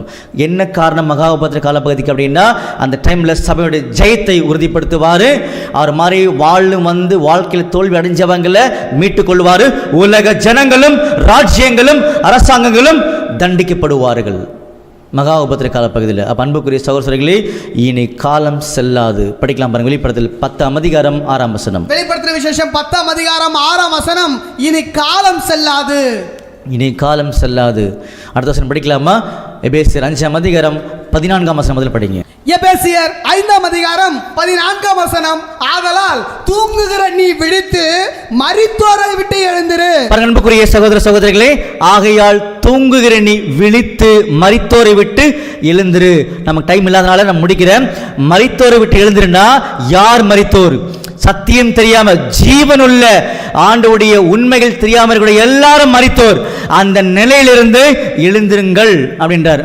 அப்பொழுது கிறிஸ்து உங்களை பிரகாசிப்பார் என்று சொல்லி இருக்கிறார். அப்பொழுதுதான் கிறிஸ்து உங்களை பிரகாசிப்பார் அப்படின்னு சொல்லி இருக்கிறார். தொடர்ந்து படிங்க. ஆனபடினாலே நீங்கள் ஞானமற்றவர்களைப் போல நடவாமல் ஞானமுள்ளவர்களைப் போல கவனமாய் நடந்து கொள்ள பார்த்து நாட்கள் பொல்லாதவைகள் ஆனதால் காலத்தை பிரயோஜனப்படுத்திக் கொள்ளுங்கள். பாருங்க, நாட்கள் பொல்லாதவைகள் ஆனதால் காலத்தை பிரயோஜனப்படுத்திக் கொள்ளுங்கள். இனி காலம் செல்லாது. அதனால் அன்புக்குரிய சகோதரர்களே, இந்த மகா உபத்திரத்தின் காலப்பகுதிக்குள்ளாக தொடக்கத்தில் நம்ம ஒரு வேலை இருந்தோம்னா ஜெயிக்கக்கூடிய பிள்ளைகளா இருக்கணும். நம்மளை ஆண்டவர் மீட்கக்கூடாது. நம்ம ஜெயிக்கூடிய பிள்ளைகளாக இருக்கணும். அதே நேரத்தில் உலக ஜனங்கள் மாதிரியும் நம்ம இருக்கக்கூடாது. புரிஞ்சுங்களா? நாம் ஜெயிக்க அநேக கிருபைகளை ஆண்டவர் கொடுத்துருக்காரு. அதனால சத்தியங்களை நம்ம ஒவ்வொருத்தருமே நிறைய தெரிஞ்சுக்கலாம். சரிங்களா? அன்புக்குரிய சகோதர சகோதரிகளே, இந்த மாதிரி அநேகமாயிரம் சத்தியங்களை நம்முடைய ஆண்டவர் வேதாமத்தில் கொடுத்துருக்காரு. இது நாங்கள் தொடர்ந்து அநேகருக்கு எடுத்துகிட்டு இருக்கிறோம். யாருக்காவது இன்னும் அதிகமாக தெரியணும், புரிஞ்சுக்கணும்னு ஆசைப்பட்டீங்க அப்படின்னா எங்களுடைய காஸ்பல் சொசைட்டி யூடியூப் லிங்க்ல என்ன பண்ணுங்கன்னா நீங்கள் தொடர்பு கொள்ளும் பொழுது இலவசமான சத்தியங்கள், அதாவது ஆண்டவர் சொல்லியிருக்காரு, இலவசமாக பெற்றீர்கள் இலவசமாக கொடுங்கன்னு சொல்லியிருக்காரு. அந்த வாய்ப்பை நம்ம பெற்றுக்கொள்ள முடியும். ஸோ தொடர்ந்து ஆண்டவருக்காக ஜெயிக்க ஆண்டவர் தாமே கிருபை செய்வாராக. ஆமென்.